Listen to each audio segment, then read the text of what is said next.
Τι θέλεις, κλείσει το μικρόφωνο, πες.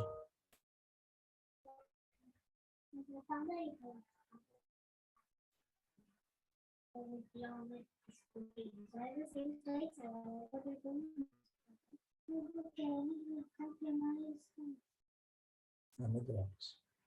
Όταν είναι κάτι που χρειάζεται, στο κάνουμε. Δεν το ξέρεις.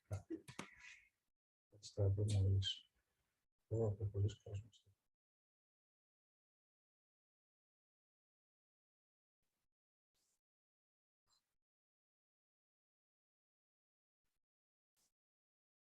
Hello, good morning, everyone.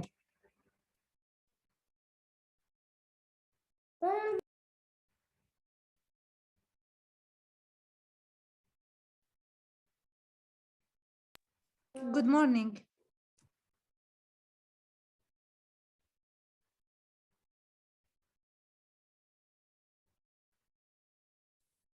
Good morning.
Good morning. Hello, everyone.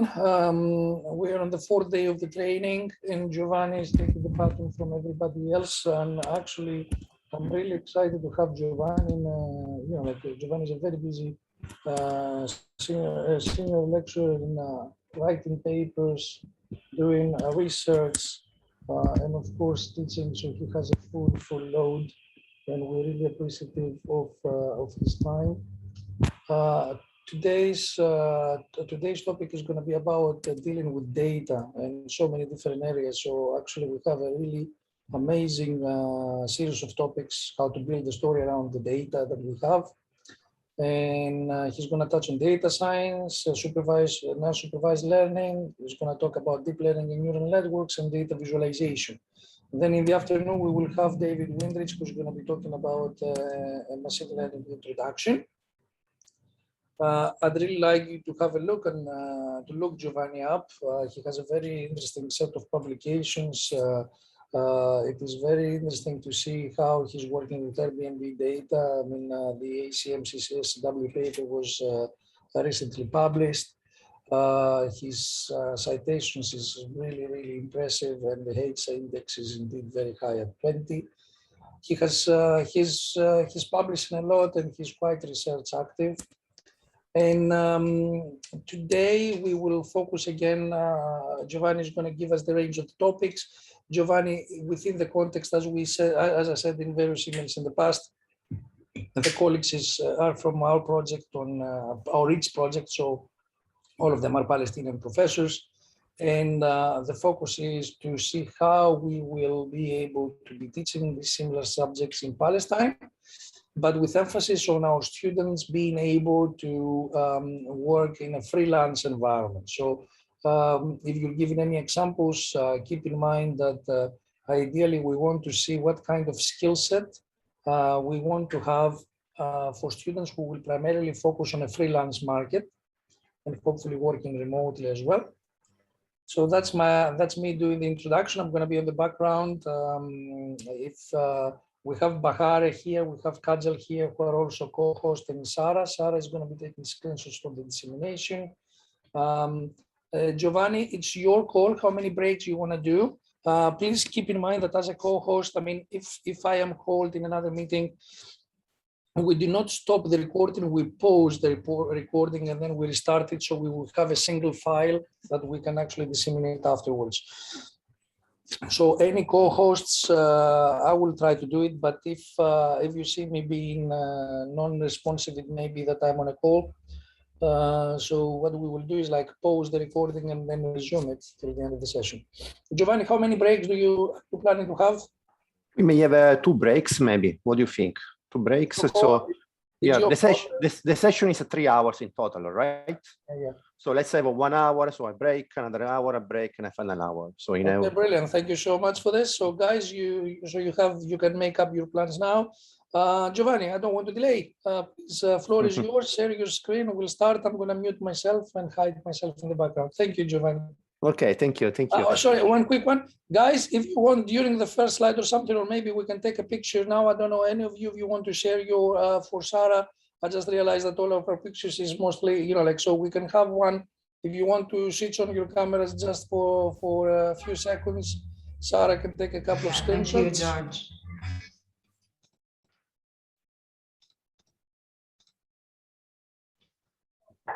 Okay, 3, 2, 1, guys. Are you there?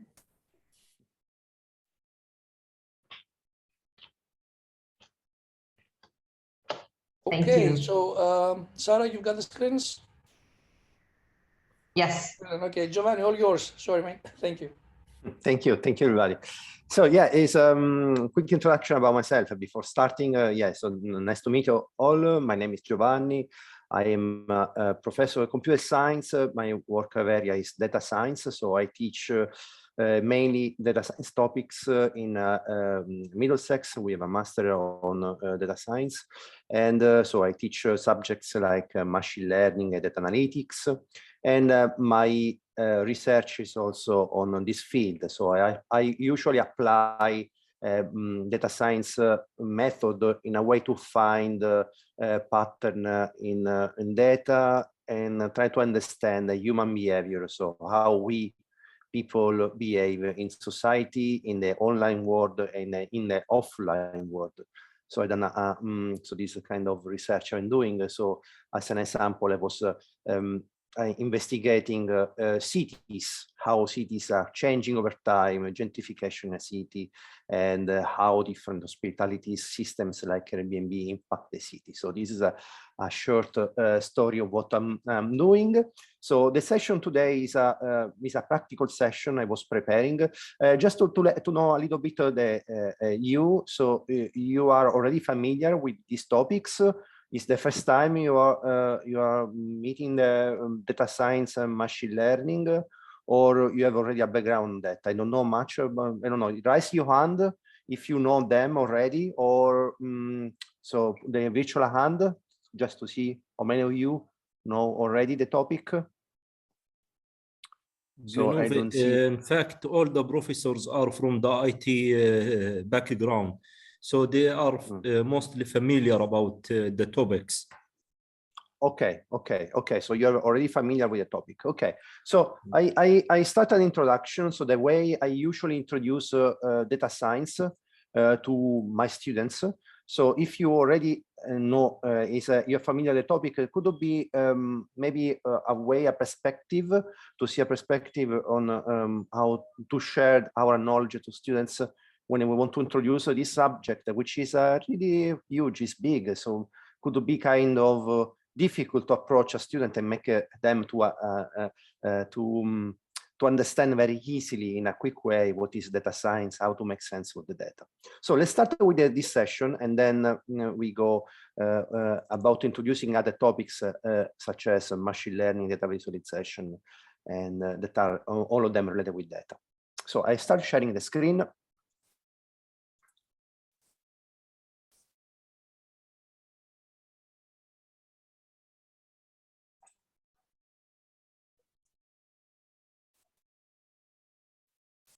Okay, so this is me, my mail. If in case you want to reach me, so my name is Giovanni Quattrone, and let me share the full screen.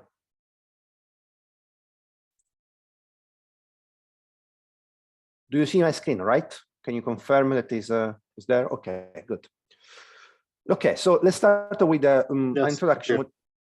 Thank you. So let's start with introduction of what is data science to understand a little bit data science from the life cycle point of view. So the first thing usually say that is data science is a very fascinating topic because it involves many disciplines. So it's a topic that does not involve only IT. It's not only about IT computer science. Of course, there is a lot of IT and computer science, but there is also a lot about math, statistics, and there is also about domain knowledge and business understanding. So it's a kind of eclectic subject involving many subjects. And to me, this makes data science very, very a very interesting topic, because we need to cross sometimes our boundaries to go from the way we think as a computer scientist, the way other people from math and statistics they may think about how they may approach the business, and also to know also domain knowledge. So if we are studying a project on data science, I don't know, on aviation, on aircrafts, on engines, we need to know a little bit of physics on that to understand how to apply data science. So this is the exciting part of data science. It's a very interdisciplinary field. And so the reason of having data science is to use data to extract knowledge from, knowledge from data. So to understand a pattern that there is on data. So this data could be either structured or unstructured. It could be structured when we have data that is in a tabular form, could be unstructured when the data is a complete free text, like the comments we write in a e-commerce website, as an example. And why data science is so important is the reason is that data nowadays is everywhere and is increasing over time. So the people say that there is an exponential growth of the data we're experiencing. Exponential because every 2 years, roughly, the amount of data we produce is double. And so if we are now in 2022 and the amount of data estimated that we produce globally in the globe in 1 year is around 48 exabytes, where 1 exabyte is 10 to the power of 18 bytes, so a really huge number of data we produce. This huge number is not only just per se very big, but is increasing over time. So in 2 years' time, we expect to be double and again double if the trend is continuing to be the same. So yeah, we have more and more data over time. So there is the need to use this data to make sense of it and to try to understand to extract some story from the data. And so there are different reasons why we want to use data science, as an example, to derive new knowledge, to make predictions, or for decision making. So deriving new knowledge because we can extract patterns from the data to understand from those patterns a new law. So usually I always tell students the example of Newton. No? Newton was having an apple, the apple was falling down, and Newton discovered the law of gravity and just expressed the formula of gravity.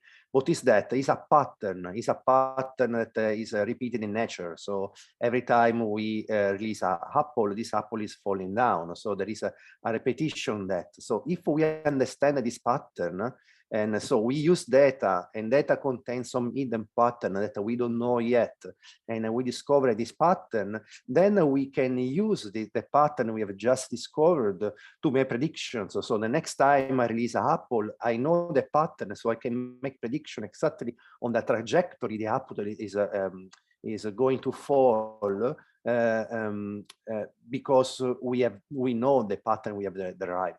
And according to the prediction we can make, according to the predictions we have, we can make some decisions. So we can make strategic decisions, because in some way we can forecast a little bit the future. So this is the kind of importance of data science, the 3 different parts: knowing better our world using data, and then since we know better the world, we can do predictions. And once we do predictions, we can take act on it. So we can take some decisions. And so it's important when we think about data science that it's not just a unique block that is, to me, is the most important concepts. Many students may be willing to, since they may have a computer science background and they know programming, it's very tempting to say, okay, I learn a programming language about data science, which could be Python, could be R. So these are the most used languages on that are used in data science. People may say, okay, I use those languages, I know how to program, and that's it. I start analyzing data, showing plots, showing trends, and see what I discover.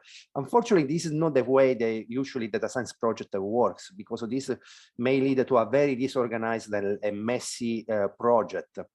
And rather, a data science usually there is a word data, but there is another word science.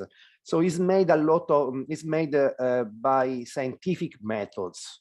So I stress a lot about the word science. This word science.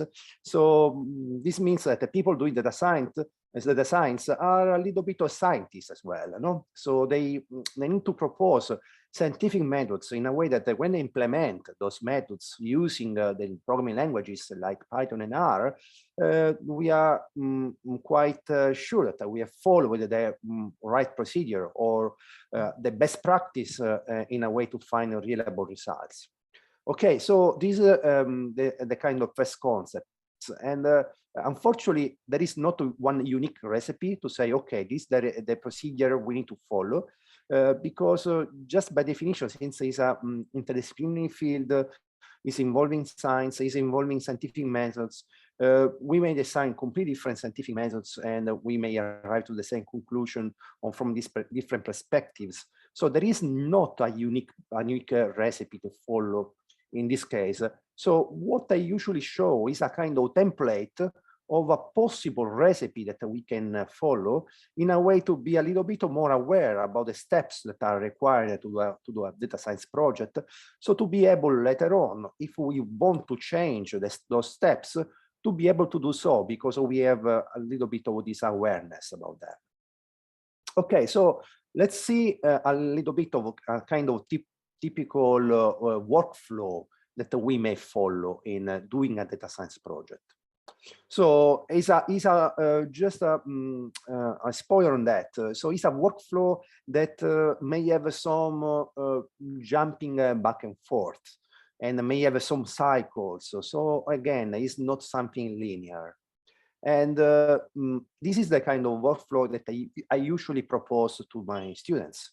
So I say, usually we need to start understanding a business. So it's a little bit of a business understanding.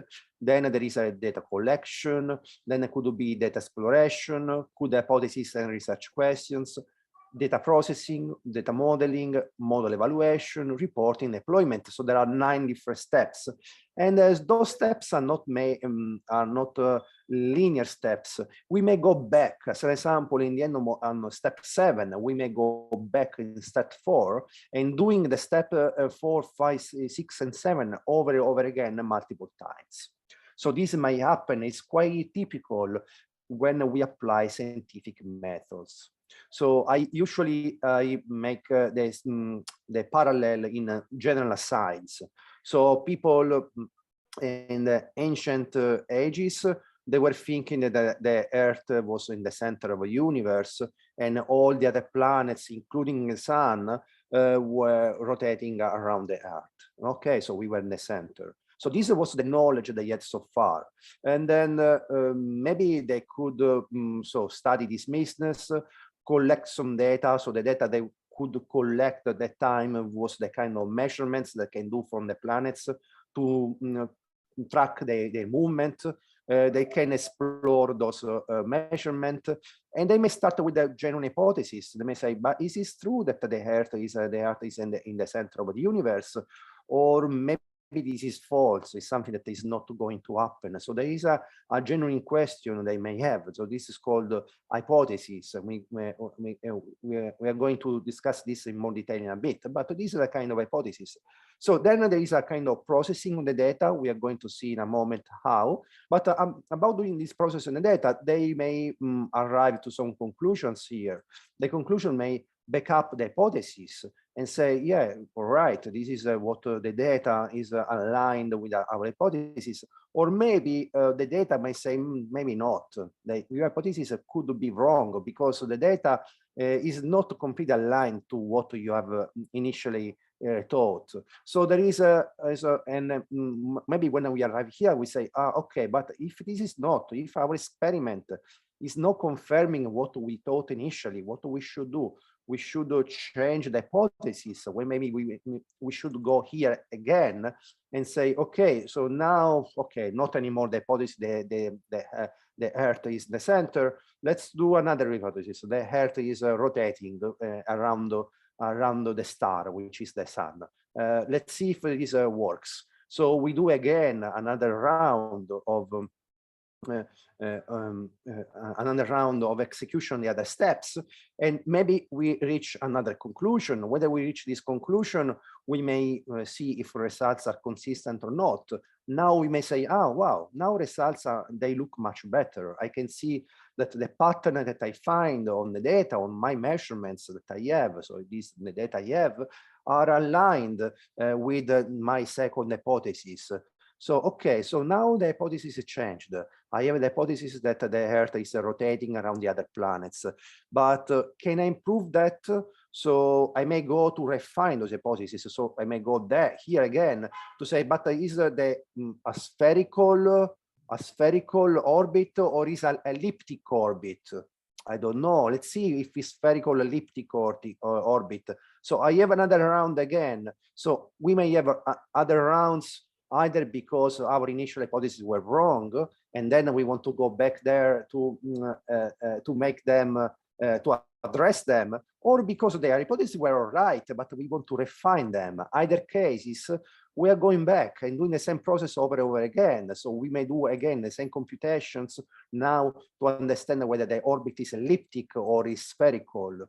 And so this is the kind of scientific method that we need to apply in data science, which I think is the most important part, or one of the important part for our students to understand, because of my personal opinion, that in school we study a lot of science, but we may not study a lot of scientific methods. So, and this is the kind of mindset to have the inquiry and to have the experiments, to use the data in a way to do experiments, in a way to prove or disprove our hypothesis, in something that many of our students and maybe of us, me included, in the past, they need to recover because we have never experimented to be scientists in that. And okay, so this is the kind of steps. So going a little bit more detail, what I usually share, I share a little bit more information about them. So this understanding requires many steps. So it may require the step about having domain knowledge. So understanding well what we are studying. So if we are studying, I don't know, in a project, so years ago, I was involved in a project, industrial project. This was about the engines. They were asking, okay, we have a lot of sensors, we have a lot of components from engines. We want to understand when a component is going to break, but before the component actually breaks. So we want to do this kind of predictions. And because it's very expensive to repair things very last minute, we want to plan repayment, but we want to have a plan that is very targeting, that is targeting the components where are actually going to break. Can we predict from the data we have from all the sensors which component is going to break very soon, to have this intervention early on? This was requiring me to talk a lot with engineers from the people working there to understand what is going on, what the sensors are measuring, if them what means having those measurements, which measurements for them were the relevant ones, which ones for them were just not relevant for the component because they have no connection at all. So there was a lot of going on, was months of going on to understand a little bit of the physics of an engineering part of this. So this is the reason why data science is a multidisciplinary field. So it was not just me doing the program and apply a Python script or a R script, but there was a back and forth between me, other data scientists, and people working in engineering part to share their knowledge. It's important also the part of requirement analysis. So when any project is starting, the requirement analysis says whether what are the expectations for the projects. As an example, in that case, it was after a few weeks of work, we could predict quite well the components, which components were going to break 1 hour earlier. So it was 1 hour before the component was going to have a failure. The machine learning models that we were building were very good. Say, okay, this is the component that very likely, very shortly is going to fail. But the engineering people told us it's not enough. Most of the time, 1 hour means that we have no time to act. We need at least 2 days in advance. If there are no 2 days, if we don't have this information 2 days in advance, whatever model that is working, you are building is not useful for us. For us, it's more convenient to continue with our procedure, which is replacing components according to the lifespan they have, and it's working quite well, this one. So we don't need any other model. So it was a precise constraint they had. And so we need to work on that constraint because that was the constraint that was important. And of course, there is a lot of literature reviews that is involved. Is part of business understanding. It's a kind of is a kind of common mistake to start the problem approaching a solution, to say, you have in mind a solution, we may do it this way. So chances are that whatever problem we are approaching is something that somebody else has already already experienced in the past, something similar. So is having a literature review makes a lot of sense to understand how not to reinvent the wheel, but to reuse it. So if somebody else has done some procedures in doing something very similar, we can use that. So as an example, in that case, there are a lot of anomaly detection algorithms were ready for very many other problems that are very, very similar to that one. And they were already in a very advanced stage. So instead of trying to start from scratch, reusing all of them, because we know the literature review was a kind of great help. And if any student is involved in research, this is even more important because knowing the literature review is helping to understand what is already done, what is not already done, in a way to direct our attention in the where there are the gaps, where nobody has already explored that direction. And another part, especially in the industrial component, people want to work in data science, is a part of risk analysis. So to try to anticipate the risk of any operation that we are doing. So we were relying, when we were working on that, we were relying a lot of data that should be available in the future, because we didn't have yet, but we were asking some teams to share the data that for us was important for the project. But what if this data would be never available? What was the risk of that? No? So we is a try to anticipate every risk we have and try to balance the risk with how likely that risk is and how strong that risk is in affecting negatively our project. So this is the part I think is most of students, and at least in my experience, try to know, because they are quite exciting and they may want to start working, so they may not put a lot of attention in this step. Try to say no, wait a moment here. Try to reason a little bit more here before going to the programming part, and not to the actual part where you do action. But here is the starting part. We need to know very well the domain knowledge before starting. So data collection. So once we know a little bit the domain, data collection is just to get the data to start the project. There are many ways to get the data. Is depending on the project. From using web crawlers when this is allowed.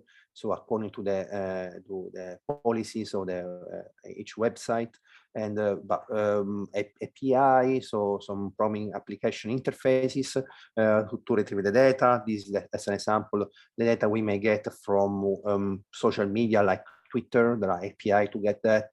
Many other applications, there are API to get the data. If we work in a business, very likely we may have a data warehousing. Is collecting all the data, so is containing all the historical data. So our data warehouse is a it's an IT infrastructure that is collecting all the historical data, is merging all the historical data to have different snapshots over time of all our data, which is also integrated and reconciliated. So in a way that many databases are integrated in a full one, in a unique one. So, and these are kind of source where we may get the data, or from classical databases, which could be like the classical SQL databases. Usually this is a small databases, if they're not really huge. It was the classical solution at least until 1 decade ago.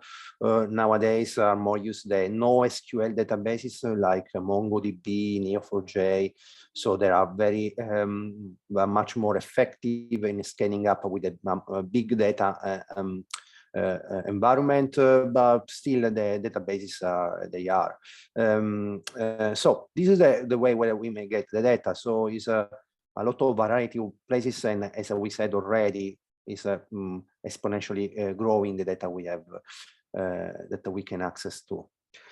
And not to forget that for every data we use, there is the ethical dimension, and this is quite important to remember.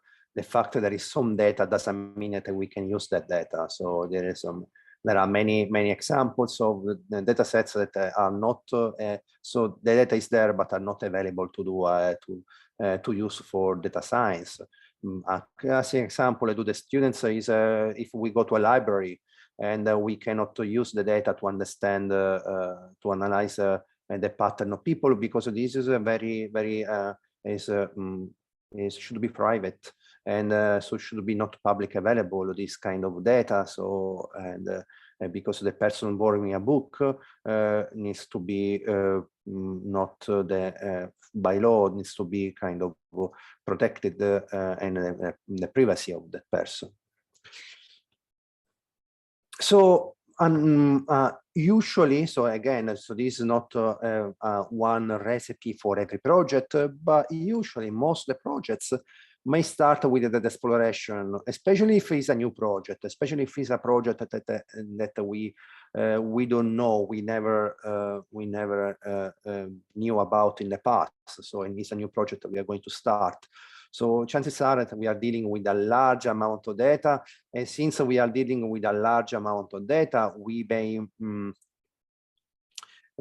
want to make sense of this data, to understand what is going on, in a way to understand, since we need to start this scientific process where we start with hypotheses, research questions, and things like that, we want to be sure that our hypothesis makes sense. So to have a sense of what is going on, this data exploration means making some charts and plots, which are not meant to communicating way for others, not again to find something to share with others, is for ourselves, to understand by ourselves more or less what is going on, in a way to build all the story that is we want to find from the data, from those initial clues we have. So we may have data exploration, visualization, charts, some initial reports we may have.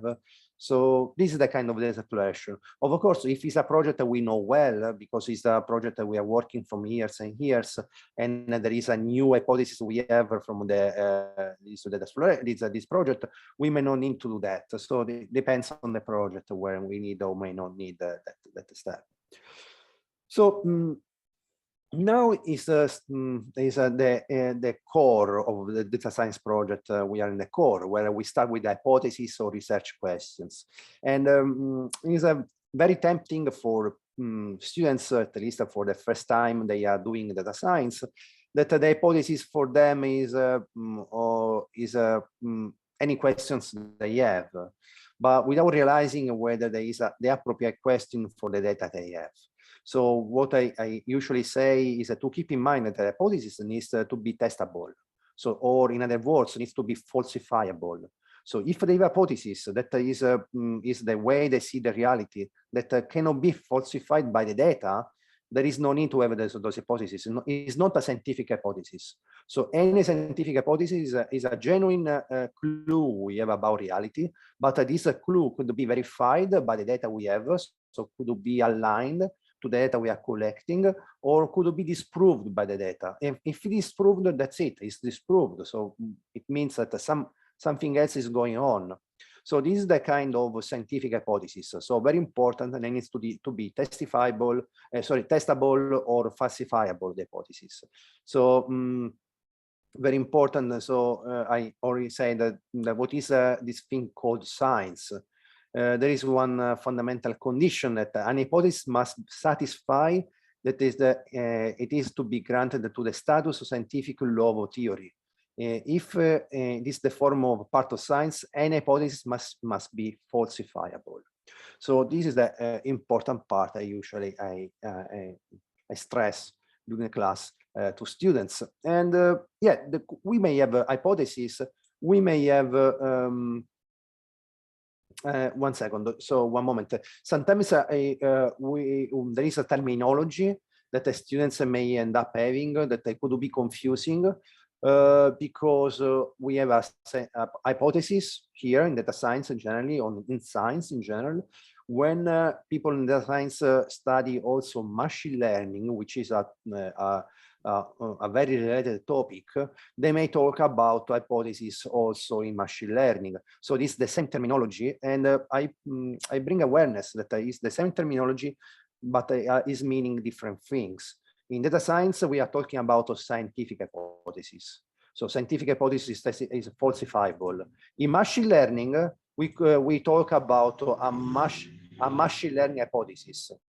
So is a machine learning hypothesis when we have a machine learning model. We are going to talk about this later on, which could fit the data or may not fit the data. So it's about how good is the model in doing predictions. So these are slightly different terminology, so similar terminology for a slightly different concepts. So to keep in mind about that.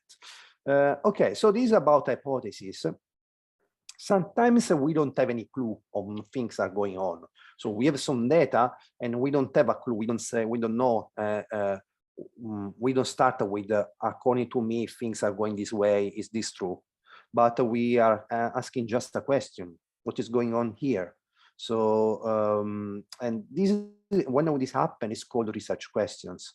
So research questions are questions we ask to the data, which can be answerable from the data we have. So once again, is a generic mistake is to ask any question, but the question needs to be answerable from the data we have.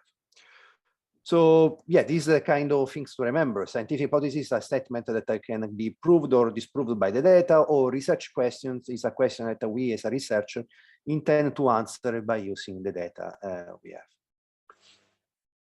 So sometimes the same hypothesis could be phrased as an hypothesis or as a research questions, and the other way around. So we can exchange them, we can swap them in case we like.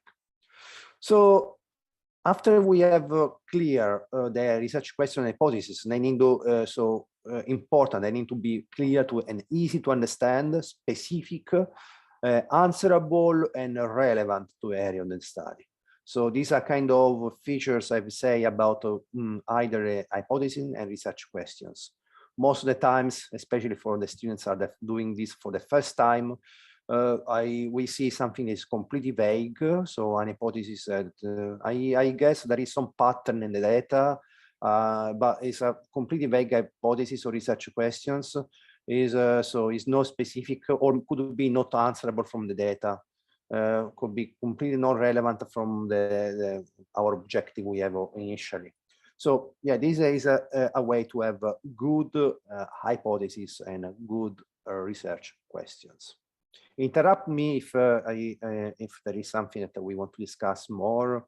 So feel free to interrupt me anytime. And okay, so there is any observation here? This is all fine. I think giving an example about scientific question will help. Okay, yes, I'm preparing that. So in my next slide, I provide an example of everything. So I provide an example of a data science project involving each of those steps. Thank you. We are doing that. Yeah. Thanks. Okay, so let's go to the other one. So now we see all of them, and then we go back again on them with an example. So now let's talk about data processing. So data processing is when we have data. So we collect data from the way we already said before in data collection step. So here we were talking about how to collect the data, API and data warehousing, databases, NoSQL databases. So in some way we have this data, and the data most of the time, 99% of times, even higher, is not in a format required by us, because the data is collected in the way it is collected, and the people collecting data have no clue that later on other people arrive with some hypothesis or research questions. So the data is collected in a generic way. So we may have a completely different format. As an example, we may want to aggregate data, or we may want to restructure data. So we may want to massively go to the data and reshape that data in the way it is aligned to answer our research question, our hypothesis. So this is called the data processing. And actually this step seems to be a quite trivial step. Actually is a big one. There is some statistics saying that mostly in most projects, 80% of the time of the whole project is consumed, is taken by doing this step. So only this step may take the 80% of the time for accomplishing all the project. So so this means it could be an intense step doing that. So we may want to aggregate the data. We may want to clean the data. Clean the data means that the data originally may not perfect. Many fields could be null. Many other fields may contain mistakes. So we may want to clean this data to remove inaccuracy in the data. We may want to transform features. So to transform the measurements we have in a different form, because the initial measurements are not in the right form. We are going to see in example all of this. And this means that we may need to re-engineer all features, all the kind of measurements contain the data. This is called feature engineering, okay? And this is leading to defining new metrics, so new measurements we make to the data. So this is the kind of steps are required in this data processing. So once again, it's a very heavy step. So these steps may require a lot of time in doing that. So something that is quite relevant is that may bring some confusion is the word metric. So we said before in the slide before, this feature engineering is defining new metrics. What are the metrics? So when we have data contains some measurements. So as an example, if you have data about I don't know, the engine, we have all sensors that are recording or everything is going on for each component of the engine. And these are the original raw data, but maybe what we want to do is when we have this data to understand, as an example, how many times something occurred. And so this was not original in the raw data. In the raw data, we have other measurements. So we need to count in the raw data how many times an event was occurring. So this count is a new measurement that we want to add and in the data set, because it's the final measurement maybe that we want to use. So this is called metric because it's a measurement. So from the Latin word metiri, so means in the Latin to measure. Okay, so it's a measurement. And so this metric could be just a simple manipulation of the raw data, or could be also a heavy manipulation of the raw data, depending on what our needs. So usually people may need to provide a mathematical formula how to define the metric. So this is nice to be specific on that. And here is where math may help us also in doing that. And we are going to see an example, possible metric that we can do. So once we have the data in the right format, because we have done the data processing, which may require a lot of time, now we can do some modeling. This modeling now is the part of machine learning. So now maybe students can understand a little bit how machine learning and data science, they relate each other. Because machine learning is a kind of buzzword, and maybe they may think that with machine learning magically we can solve every problem because we have machine learning. But actually machine learning is a very powerful tool, but it's a powerful tool that is one of the steps that we need to apply to data science. So it specifically is in this step that goes inside the data in this workflow. So after we have the specific hypothesis, after we have the data in the right format, and because we have reshaped the data in the way we need this data, and now we can apply machine learning models. And we are going to talk later on about machine learning in a detailed way. For now, machine learning are some algorithms, so are some programs based on some mathematical properties, but are algorithms in a way to find trends in data, so pattern in the data. This pattern may help us in doing some predictions, and we may have a classification or regression when the prediction is about predicting something that is not, we don't know the answer yet, or it could be about describing what is going on. So it could be descriptive learning. We call this unsupervised, when we don't, we use the data to understand just the pattern without doing any prediction. We may do some similarities, so understand similarities in data is called clustering. We may find some advanced statistics on what is going on in the data. This may be called association rules. So, but there are algorithms. So there are programs that are based on mathematical properties.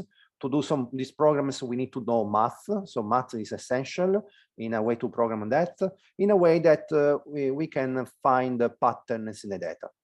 Okay, so we are going to talk about this later on to expand a little bit more about that.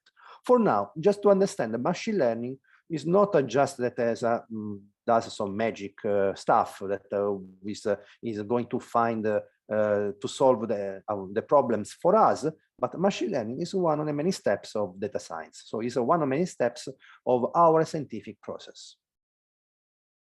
And once machine learning is been executed, we can do some trying to have some evaluation. So to try evaluation means to have some other experiments to understand whether the previous models are they contain any flaw or not.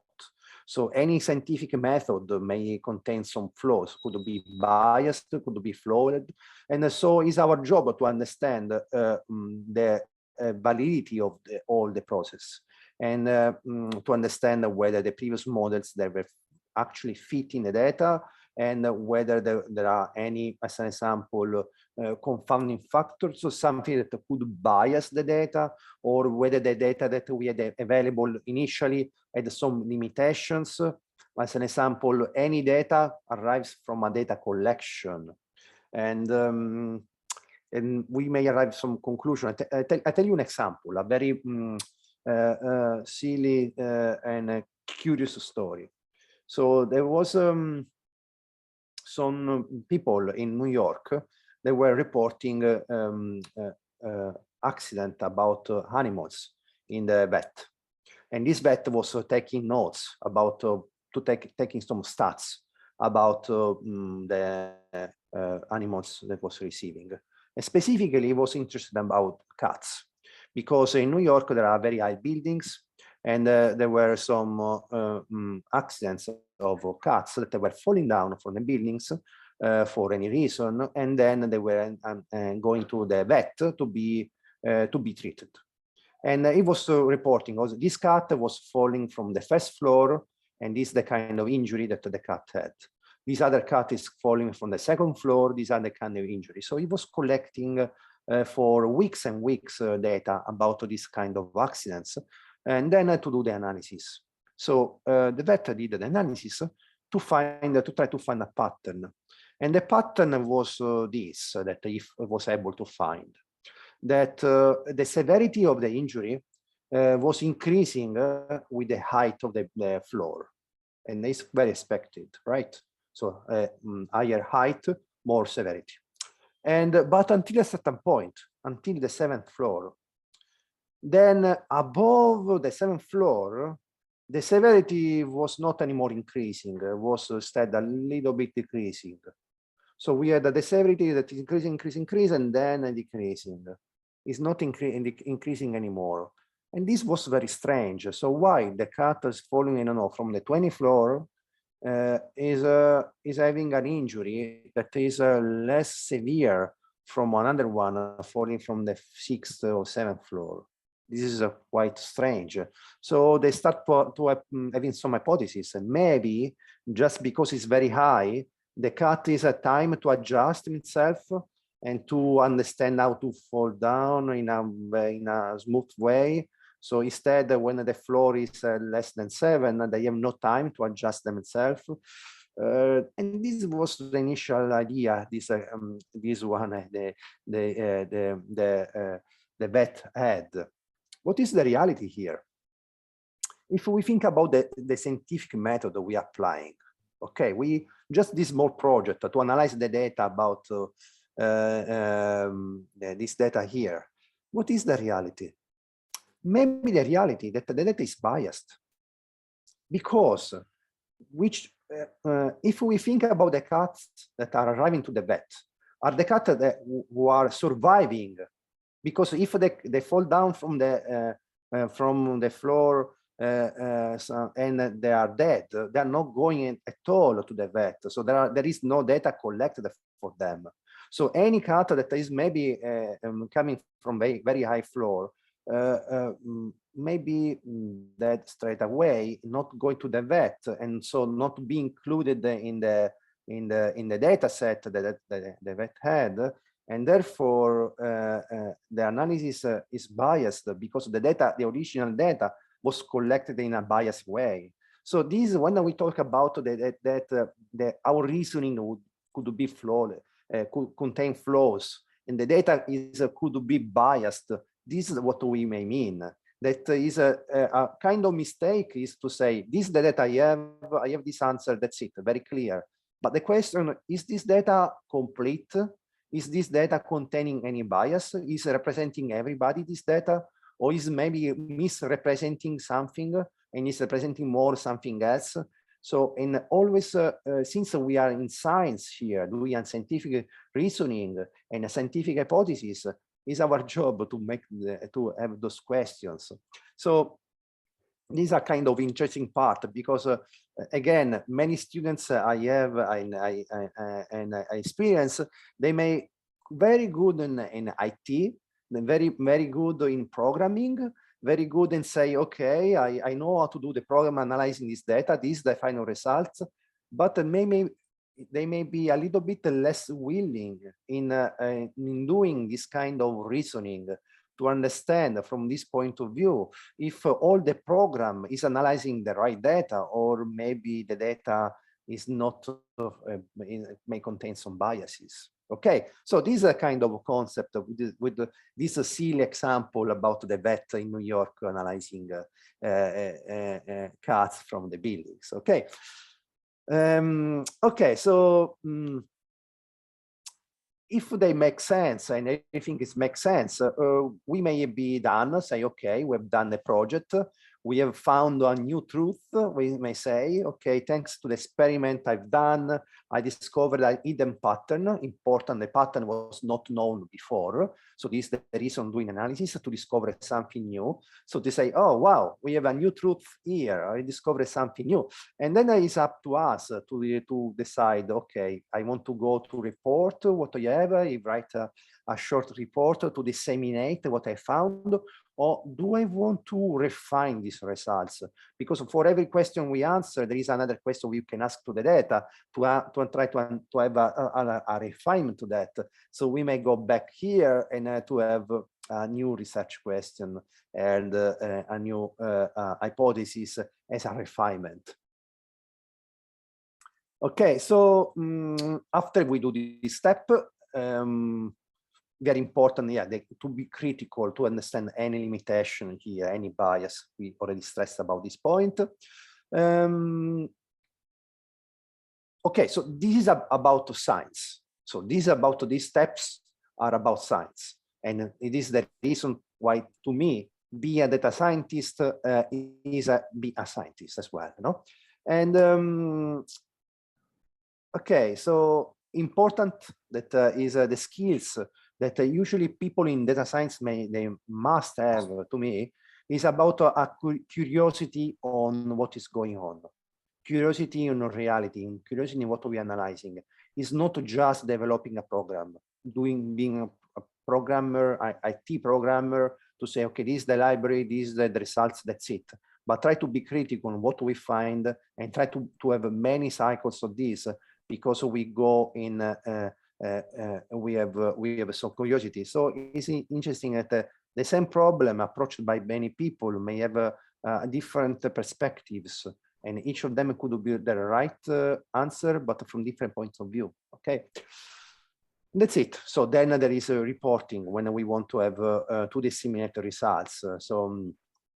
And if we want to have a good scientific report, it needs to engage in a clear storytelling. So with a clear objectives, what we are going to find, why they are important, their relevance to the world, in a way they are simple, and to have real case examples. We are going to have one in a bit, and not to distract the reader with the many messages, to have one unique message, in a way to have a good storytelling. So to use data for storytelling once again, and to tell a story with the data in what we can learn from the data. We are going to see some examples on how we can use data from storytelling, one with my experience from industrial experience. We are going to see also something from also my, as a researcher, what I found as a researcher from the research point of view also. So this could be for the first hour, what we may have for the first hour. Any observation or question?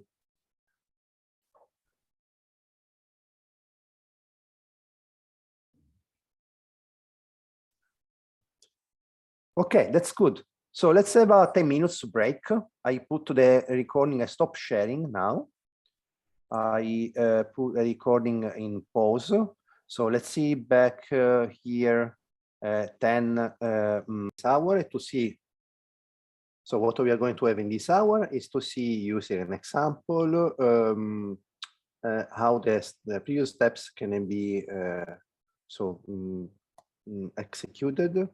So, and then in the last part, we are going to see instead a research project. So to have a different perspective, the perspective from industrial, also from research. I have a question, please. Yeah, sure. What's the difference between the data science life cycle and the standard software engineering or system engineering processes? Very interesting. Yeah, so I think this is at least my perspective in seeing the things. In the standard software engineering part, we care about a product. So in the product we care, we have from the speaking with the requirements and with the people we talk with initially. Usually we have a much better understanding of what is needed to be done. Okay, so all the steps are because we have very clear the final job, and the final job is the requirements that they need to be met. They need to be met, and we may have a different kind of structure. We may have a structure which is more or less flexible in producing the software.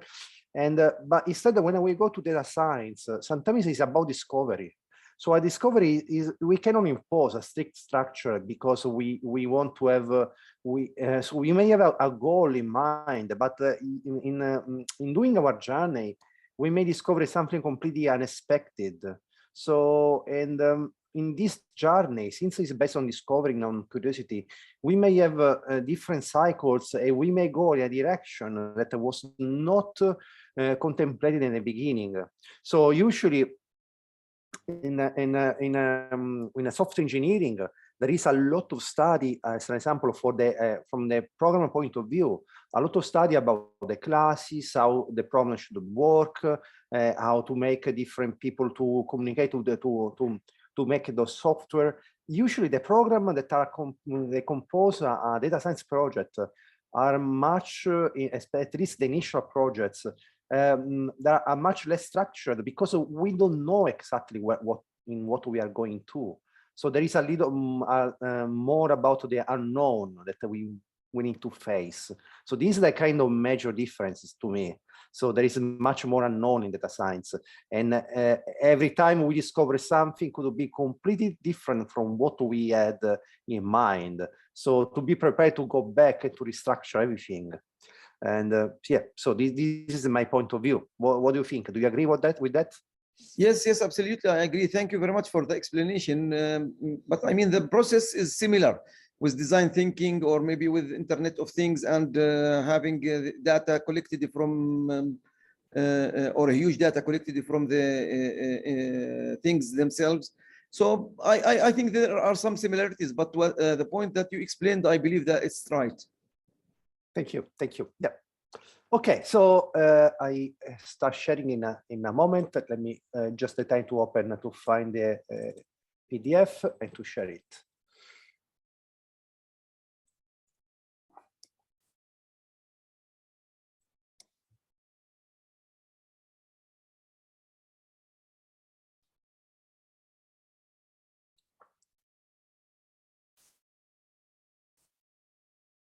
Okay, so let's see this life cycle data science project with the industrial example, which was exactly the industrial example at which I was involved. So this was around 4 years ago, and I was working roughly 1 year as a consultant. I was doing a consultancy with a project that was involving Rolls-Royce in analyzing data from engines to understand things about when, I just said before, when different components may have some failure, to have some predictions in a way to plan their repayment of them in advance. Okay, so we have seen this one. There's 9 steps. Is to see in different books we may find different versions. So if we are going to use books, we may see different ones. And as I said, there is not a unique recipe. So for this, the reason why we may find different things with different versions. The important is not to remember exactly the same order, but to have awareness, the kind of steps that they need to, which need to be required, and in a way to adapt to our project, the steps we need to have. So This is the project. So was my real experience. So modern aircraft engines incorporate a number of sensors for measuring the operation parameters to monitor engine health. Many of the control sensors, additional support signals to cockpit indicators, which inform the pilot of the engine condition. So these sensors are very useful to show the condition, the health of the engine right now. So every pilot say, okay, right now everything is working smoothly, or right now we may have a little bit of issue. There are a range variety of issues. Nothing is drastic. I just understand that working on this project that every issue is totally safe. The aircraft can have the full journey with small issues, and there are ways to intervene, and that is totally safe. Actually is not because that something drastic may happen, but it's about money to plan recovery in a way to have less to have interventions in a planned way. So now imagine that an airline company decides to hire new data scientists to solve a new challenge using the sensors data to forecast the default occurring in its engines before the fault occurs. So this is the kind of issue. No, we want to have this forecast. We don't want to use the sensors to have the condition right now, but the condition in the future. This understanding, at least what was the journey that I was having for this specific project. So to understand the cost of each engine repairs, because some components are very, very cheap. So maybe having machine learning models for them, since there is no safety in place, it was just about money, but there was nothing else going on. And some of them are so cheap that maybe, yeah, real time is fine. When they have a little bit of things, we can easily fix them. Many others maybe could be expensive, and having a machine learning model is worth it. So this is about something that is to understand, and also for the requirement point of view. So how long in advance? Very easily in a few weeks, working with the data they had, and using the proper machine learning models, was not so difficult to find in 1 hour in advance what was going on. So to predict 1 hour in advance that something was going to happen. This was not enough. So okay, so they had say no, we need to have more notice to understand how to do that. And also another point, interesting point, how accurate needs to be the model. So imagine that we have a model with a 50% of accuracy. So 50% of time is right that a component is going to break and is going to break actually, and another 50% of time is not right. So it's predicting something, but something else is happening. So maybe predict a fault, that no fault happens, or the other way around, maybe predict that there is no fault, instead the fault happens. Is this acceptable from the company point of view? So this is another question that is going to the requirement analysis, and to be very clear from the beginning of the study. And this was involving having a lot of literature review. So since we have with the sensors, so we was discovering I had tons of data, terabytes of data, literature where an engine is producing an enormous amount of data. Is in every flight is several terabytes that the engine are producing. So it's a lot of data produced there. And most of the times data is all right. So all data is fine. So there is nothing going on there. And very occasionally something is abnormal, is doing a value which is not right. And so we have a lot, tons and tons of negative cases, and very, very, very few, and it was very difficult to find the positive ones. And this is very difficult because data is completely unbalanced, because we can learn a lot from negative cases, which is normality, but there is not much to learn from the positive, what is going on the positive. So it's a serious limitation, a serious challenge for the project that was involved. So this was requiring a lot of literature review on how to use methods that are about discovering patterns from a very unbalanced cases. There is a lot of literature review about also anomaly detection.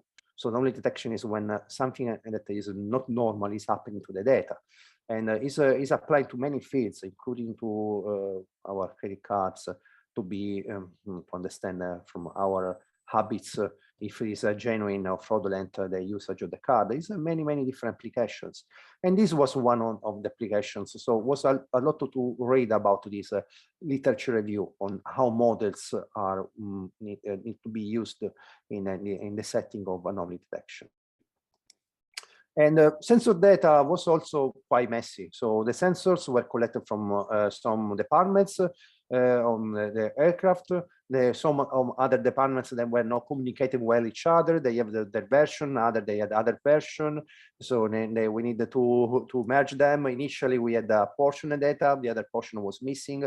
So yeah, it was, and we were asking, what if we cannot merge them? So was this kind of a part of the risk analysis to understand what was the risk of being involved in a project where we have no certainty to be data availability for every part of the sensors. So this was also happening. So in this case, there was no ethical issue, was no data about people. So there is not a real example of ethical part here, was the sensors of engine. So we were lucky that whatever data available we had, we could use the data for our purposes. So I was involved in this project. I had completely no clue on what was going on. So this was one of the first visualization that I was trying to have with the data analysis to understand a little bit what's going on. So we have here we have time. So time is on the X. We have different values from sensors, from not collected from good value to be something that was abnormal, is a red one when the value, the reading was not good. So we may have from time to time reading from some sensors, other sensors continue reading. So this is the kind of things that's going on. Most of the times we have the green one. Sometimes we may have these red ones. I had not totally clue what was going on. So before doing any kind of analysis, I had to have this kind of visualization. So this is an important part. So about there is a lot to say about data visualization. Data visualization is a very powerful tool that is allowing, so it relies on our cognitive skills from our vision, which is a very, is a sense that we have that is stimulated a lot. So our eye may have more than 50 megapixel camera, is even more the resolution. And we, the human brain has been by evolution built to see very easily pattern in a visual way. So if we are able to transform the data, the raw data numbers in something that goes with the colors and a different change of colors, our eye, our brain is very, very capable in finding patterns. Okay, so sometimes is a so this is a kind of skill. There is a lot of theory here, how to visualize data in the best way, in a way that is the most expressive as possible, in a way that we understand very easily the pattern. As an example, we can see easily the color. This is a kind of coding that is very easy for us to understand from green to red. Other coding may not work very well. Colors work well, but they may work less well than a line going up and down. So things with the height and the length, they work for our brain better than colors. So there is a way to encode things in a way to have the primary information with the height and height, the secondary information with the colors. So there is a lot of psychology, cognitive skills to learn in a way to transform the data from numbers to plots. And once we have this kind of plotting in the right way, and we can understand a lot of what is going on, to have at least a first clue. So what are the first clue that I had here from this visualization? A very quick one. I saw that and before having this visualization, I had no idea at all what was going on in the data. So that some sensors occasionally register something, is periodically registering something. Other sensors may have everything, something there. Other sensors may register something anomalous. And this is normal. They said, yeah, because of this sensor is connected to a component is very, very secondary. And this fine. So I discovered that it's totally fine having some sensors that are registering something that is anomalous. But they told me the important sensors instead are this one and this one and this one. For them, we need the value to be all right.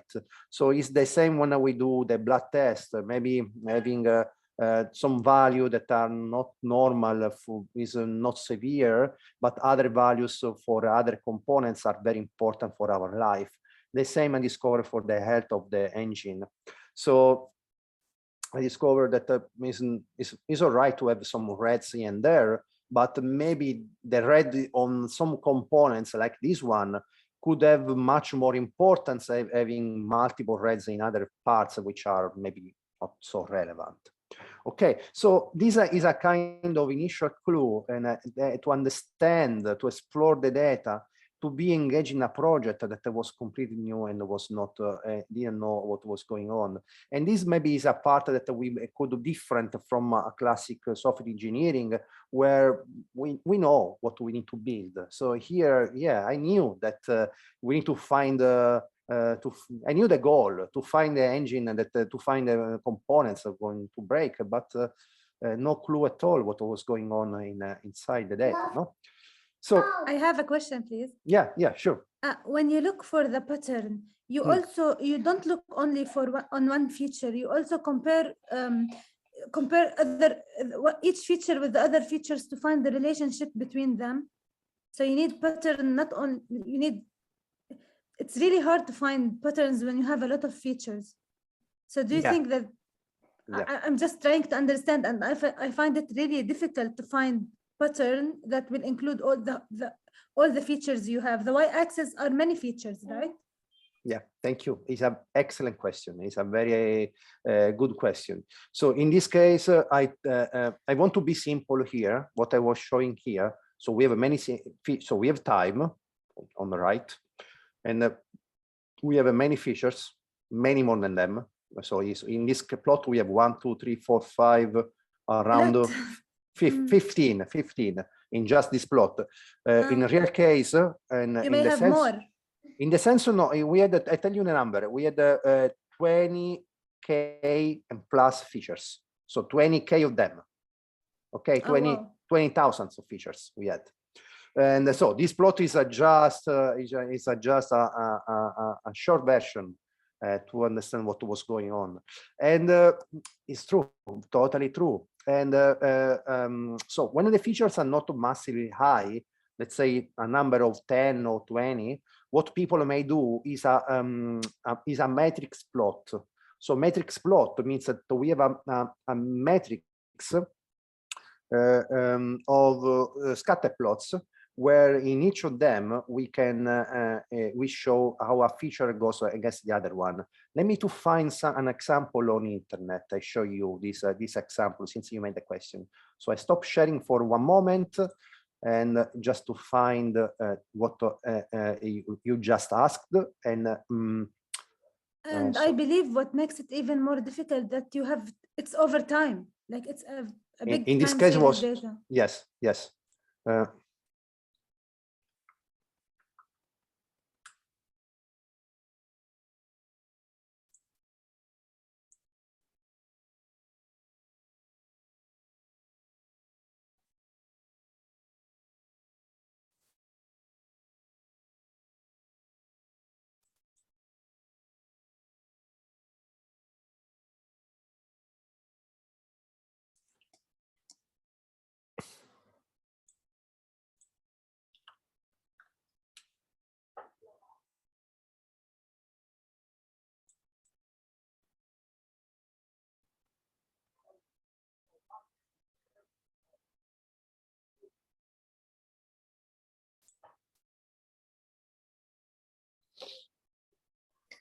I think that data modeling and, for example, classification and other processing steps later on will solve this problem, maybe.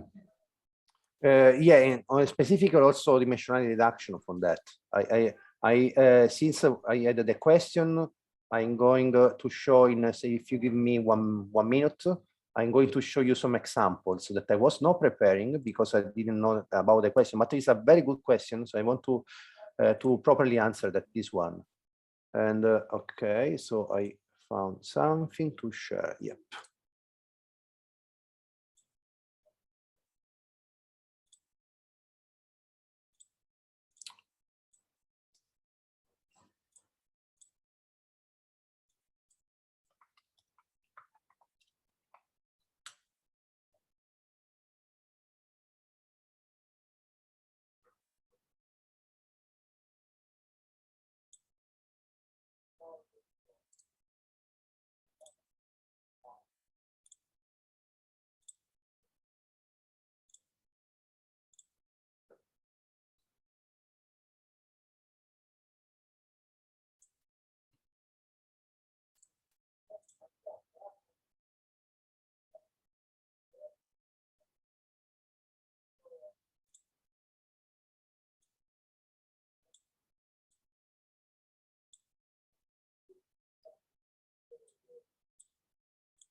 Okay, so I share again the screen because I found something.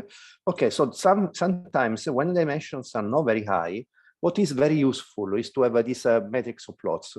So in this case, it's a data set having 4 features, only 4 features. It's a data set about flowers. It's a very used in the domain of machine learning and data science. It's a toy data set to be explored to do the first analysis. And so it's a data set when we have flowers and we collect the sepal length, sepal width, petal length, and petal width of flowers. So we have 4 features. And we want to understand what more or less what is going on.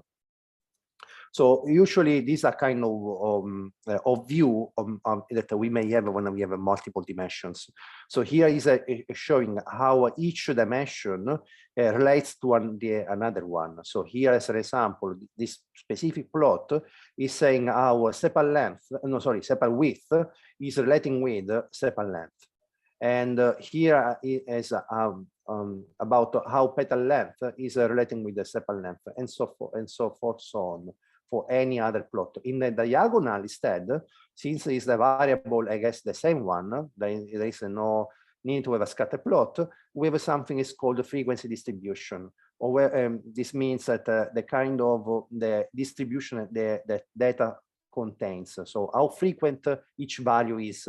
And as an example, we have 3 classes of flowers. In this case, for one class of flower, the sepal length is usually is this value, the most frequent one. The top one is the highest. So each is 5 centimeters, the most frequent sepal length. For another class of flower is this one, which is around 6. And for another class of flower, this one, which is around 6.5. In average. Okay, so this is a kind of plot that is helping a lot to have a kind of bad view of what is going on when we have many dimensions. So excuse me, I mean, is this visualization at the data exploration phase or after data processing and modeling phase? Both of them. So we may have data, this data visualization is for different reasons. And let's say mainly 2 reasons. For us to understand what is going on, and this is going to data exploration, and also is a part of storytelling. So once we find a result and we want to communicate a result, there is a lot of research on cognitive processes saying that we are much more effective in communicating a research with a plot, with a bar, with some visualization. So if I want to say this research is saying that when this fault is happening in these conditions, and these are the conditions where the fault is happening, if I attach a plot showing how more likely we are what this condition happen to the fault to occur, people reading that are more they can get involved in much easier because there is a visualization. So the two reasons is one is for us understanding what is going on, just to use our brain in a way that our brain can see pattern in a very easily way in plots. So as an example here, very easily we can see that when we consider petal length and sepal length, there is a very clear correlation with the two. So if one increases, the other is increasing as well. This is what we can understand easily from this plot. Instead, the sepal width and sepal length, they roughly are randomly distributed. There is no much correlation between them. Okay, so these are just without any vision data, just a plot instinctively, very quickly we can see this pattern. So if we have no clue about the data, this is something for us. However, when the analysis is done, we want to communicate, is much more effective if we attach a plot on our finding. Is not anymore for us. It's about it's the part of storytelling. Is to tell the story to somebody, and to be strong in this storytelling means is that if we put a plot, the person reading can understand much easier and quicker what we want to communicate with him or to her. Okay, so this is the reason why having plots. So going to the back to the question, multiple dimensions, we may start with this. So to understand each dimension alone in the diagonal and against some other dimensions in this matrix of scatter plots. Just consider that this was not working on our case because we had 20,000 dimensions. So we cannot have 20,000 rows and columns, way too many. So something that people do in this case is a technique of machine learning, which is called dimensionality reduction.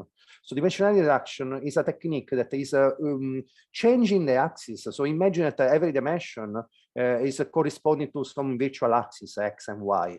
So 20,000 dimensions means that we have an hyperplane, which is, so it's impossible for us to imagine an hyperplane, but we have this hyperplane with 20,000 of different dimensions.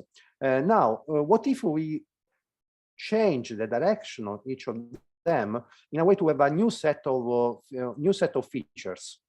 So as an example, instead of X and Y, to have component 1 and component 2. Just rotating them, doing some linear transformation. This is just a linear algebra, linear transformation. So it's involving math here to do that. But it's possible to show in a mathematical point of view that if we do this transformation, we may find some components like this PC2, where the variance of the data is very, very small. And many other components, especially if we are in very high dimensionality, with the variance is so small that we can drop out those components, we can remove them. So removing them means that we start with a data set with 20,000 features, and we may visualize in another different space, maybe having hundreds, not anymore thousands, but maybe hundreds. And the information is the same. It's just the same information with the rotation of axis. And this is maybe helping us a lot on visualization. So instead of collect the original one to visualize the original one, we may visualize the second one having many less dimensions. So this maybe is helping to answer the question I had. What should we, it's very difficult, a lot of dimensions, so what we can do? This is a technique helping a lot, and when we have a very high dimensionality. Okay. Any other observation before I go ahead? Thank you. Okay. So I close this one. So let's go ahead with the presentation. So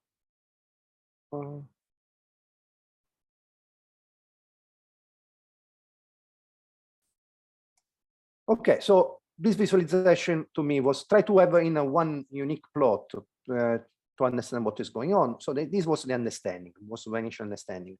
To focus on the important ones, some of them was not important. So, okay, back and forth of chat with the engineer, the people working in engineering department to understand which one were the important components, which one were not.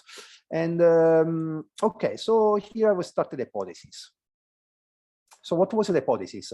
That is looking alone, if we look isolated, one each component, there was not much signal. So as an example, just looking this, there was no way to predict what was going to happen in the future because either was working or was not working, and there was no signal in advance, much in advance, to understand what was going on. So the hypothesis was that all components are interconnected, and this is the reality, because every component is there to make for other component to work in the right way. So maybe it's true that this component is not all right, but maybe if this component is not working in a right way, even if everything is fine and the flight can work in a right way with no safety issue, but maybe in the long run, if this component continues not to work, it may cause other components to break. So these are the kind of hypotheses, and from an engineering point of view, it makes sense. So we may have some initial hypothesis to say, yeah, we know, because we know already that this component may affect this one in a qualitative way. So in an intuitive way, we know already, because this component is about, I make a very easy, silly example, but this component is about the fan. And if it's not cooled in the right way, the second one may break. So if the first one, even if it's very cheap, if it's not working the right way, the second may break earlier. But how early? In 10 days earlier, 1 week earlier, 1 month earlier, 1 year earlier? Yeah, we don't know. And this is when the data science may help us. We have data, we have tons of data. Let's start to try to quantify how early, in a way to predict exactly when other components may break because something else was happening. So this was the kind of hypothesis that every engine component has a certain lifespan, life expectations, and they already they already had that. So and the department knew exactly the life expectancy for each component. They were expert on knowing that, and I was just to learn what they knew about this. But this is the part, intuitively they know that, but not to quantitatively. So anomalies of other components, they can shorten their life expectation. But how much? Let's use the data to discover by how much. So the same question could be a research question. So every engine component has a certain life expectations. However, can anomalies of other components shorten their life expectations? So see, the same question could be phrased as a research question. So a genuine question we ask to the data, or we may have an hypothesis, something to start with.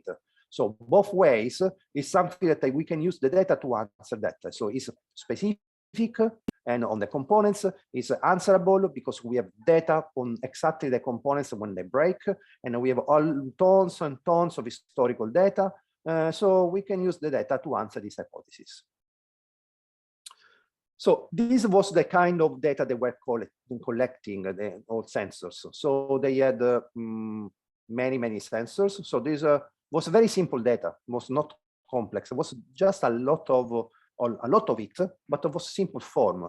So the component was just saying, so in the core of what each component was recording was the timestamp. So when the reading was done, and it was in regular intervals, some of them every second, others every minute. So every X amount of time, they have the timestamp, the kind of sensor. So this is a temp sensor. We have, as I said, 20,000 sensors, and then some value. And eventually, we may have also, if it's anomaly or normal value, but yeah, some value from the sensor. So this is the kind of data we had. Is this data in the right format? Can we use the data in this way, exactly in this way? Maybe not. Is so how to use this data in a machine learning model, in any model, and so how is this data connected to our hypothesis? It's not connected. So we had an hypothesis that if something is breaking, something else may break earlier. And here there is no notion of time span of a component. There is no notion of how frequent something is breaking. There is nothing about that. It's completely different data we have. Yeah, we have data about historical data, but there is not the data in the format we want to have. So, and yeah, we need to study it in matrices. Yeah, we need to adopt metrics in a way to reshape the data in the format we want to have the data. So this is about the part of data processing. When we said about the feature engineering, to restructure the data and to group the data in a way that is useful for us. And convert it to numbers. Convert to numbers, exactly. Yeah. Mm. And this is the heavy part, and this is the part where most of the students they struggle a lot, because this requires to have a lot of abstract thinking and to be creative.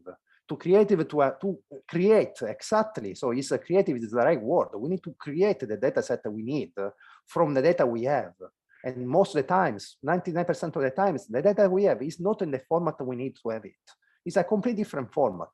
So this data was not structured. You see, there is a in JSON file, so it's not structured, it's not rows and columns, and it's the format that is completely not useful, this format. So, okay, so let's see what we can do here. So maybe the timestamp that was here says that here that everything until the second. Maybe we don't know. We don't need to know the second. We may maybe to group it by hour, maybe and have some grouping, because just to reduce the amount of the quantity of data, we don't need to have reading every second to understand something. Okay, so let's say let's have some first of all grouping. Okay, so let's group all the data we have by hour. This is the first thing we can do. And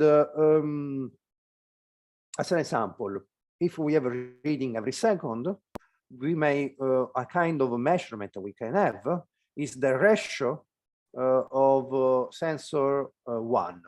Ratio sensor 1 is the time sensor 1 is having some anomalies over a time span, over an hour.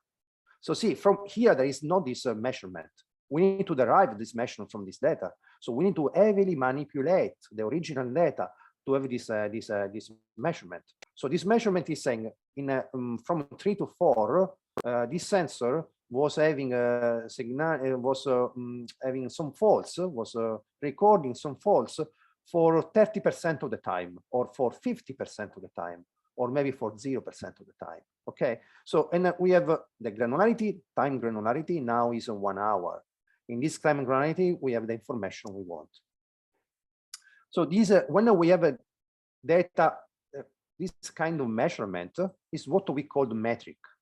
So the metric is from Latin meteri, no, measure something, is our measurement. So we have data in this format that we need for our machine learning model, for our project. We may need, so this was our idea, to transform the data on this and to use the numbers we have here for our machine learning model later on.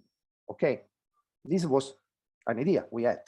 So, and we had, excuse me. Yeah. Can you think of having the age of the engine, like this engine is 2 years old, for example? Exactly. These other measurements that we were including as well. So Exactly. do we care about what I didn't understand? Why do we care about the exact time that the failure occurred? Like, why do we care about 1 o'clock? Because we want to know the cause effect as well, right? So if we have historical data, if some components breaking now, we want to know in the previous hours and previous day what else was having some issues in the previous life, also what else. So we want to have in this happening time t, in time t plus delta t, something else is happening. So we need to know the time to have this kind of cause effect of, or at least a temporal span. But as you said, only this data was not enough. I was going exactly to this point. Only this data is not enough because we have just value from sensors. We had to ask to engineer, to the part of the engineering, give us also the life of each component, because we need to know that, because to predict the failures, we need to know whatever was happening in the past, and we may measure that what is happening with these metrics to have for each hour what was happening in the past. But we need also to understand how old is the component and to put this in the model as well. And this is not in the data we had. So, okay, waits to have the data from other departments. So see how a problem that we had the initial risk because if the only data is this one, maybe it was not enough. Okay, so and as you said, other data is required to have new measurements, so new metrics from other data. So in the end, we want to reshape this data to have that in a completely different format. This is the kind of, in summary, just to a little bit simplify, it's a small simplification, but not a big simplification. But in summary, the kind of data set that we were operating in the end was something like that. So we have an aggregated hour, so to have to estimate with 1 hour of approximation when something is happening.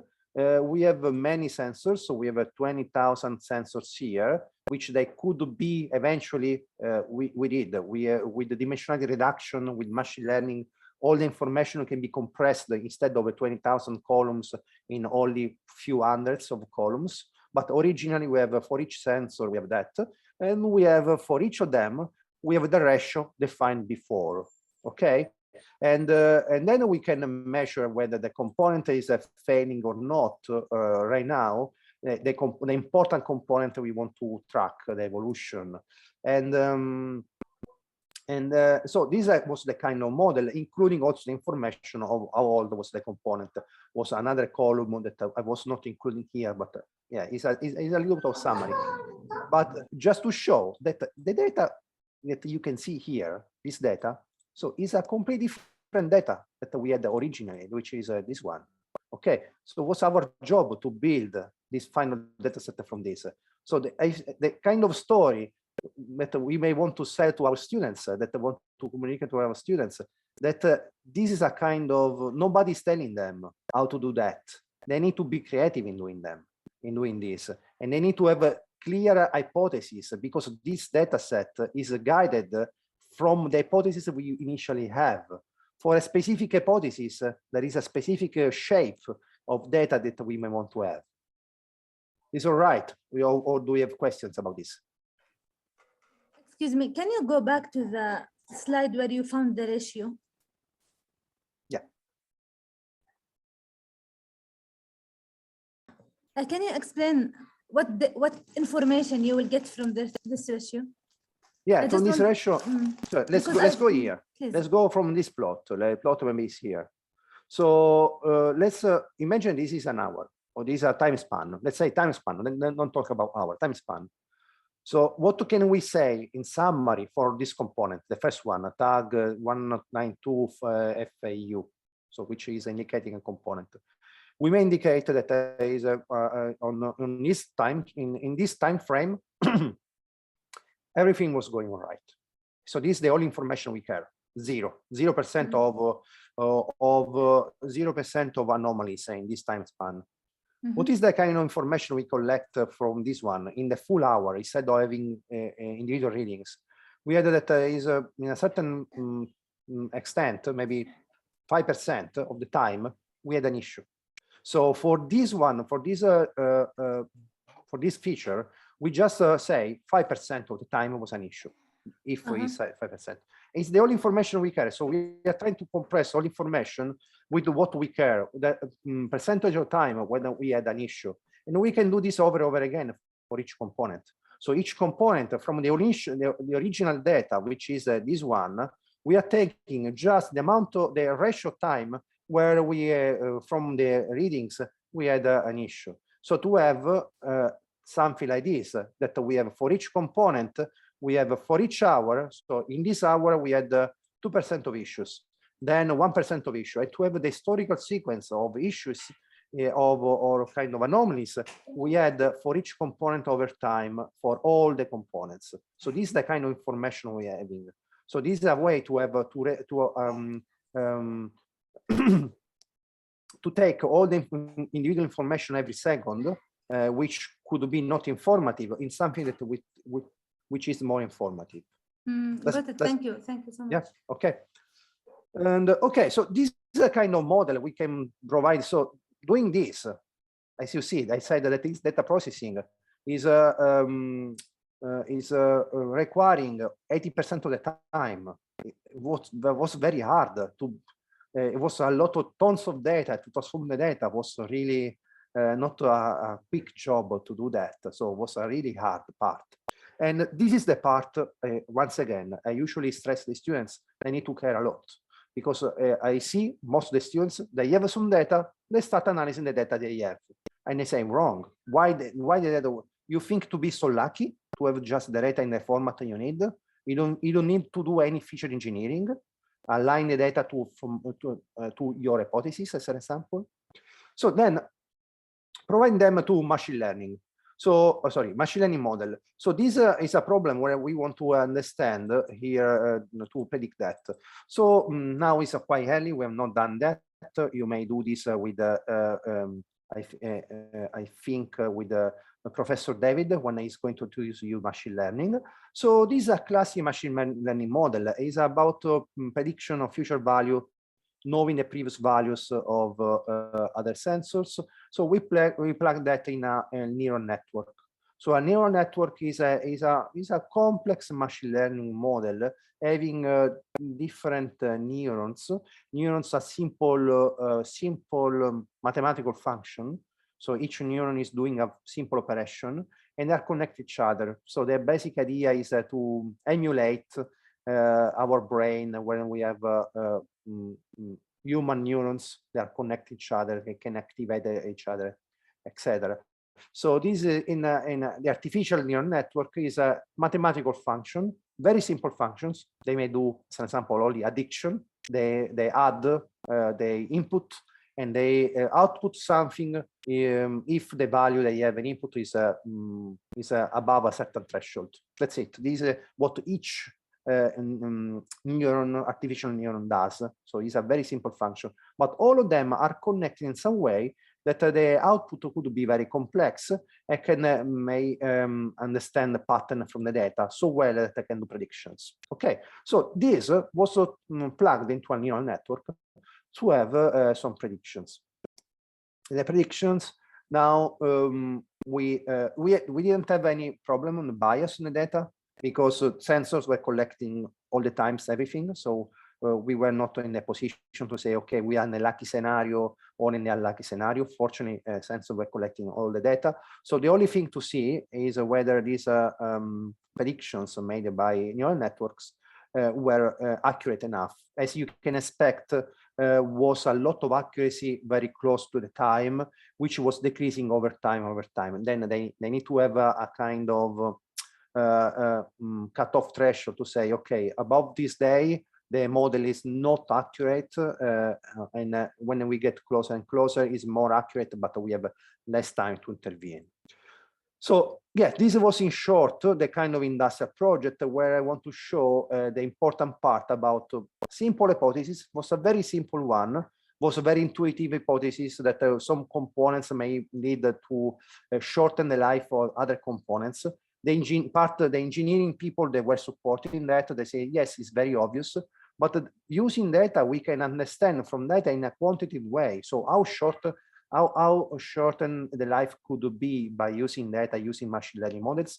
So we may have a model saying exactly how shortened the lifespan is according to some previous faults. Not only from this analysis, they may understand eventually which ones were leading other faults.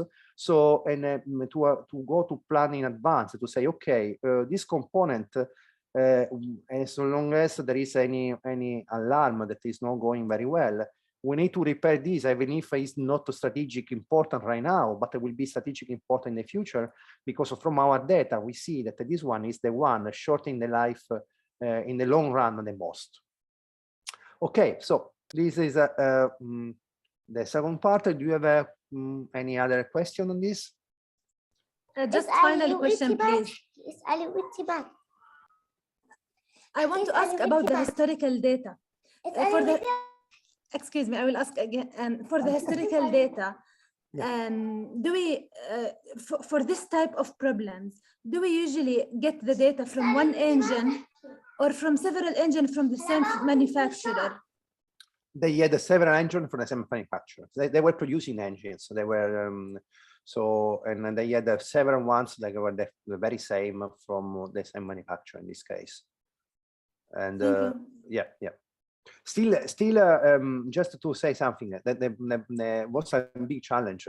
The positive cases, luckily for us that we use the aircrafts, the positive cases were so rare that although we have a lot of historical data, we didn't have so many positive cases to play with. And this was a kind of big challenge of the project.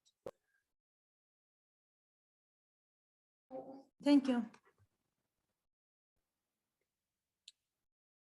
Okay, so we may have another break, 10 minutes break, and we are going to see now in 10 minutes from now, so 11:11, and London time at least, so in 10 minutes, and we are going to see another example. In this case is aligned to my research that I'm doing. And okay, so I start sharing the screen as usual, and you can interrupt me anytime. And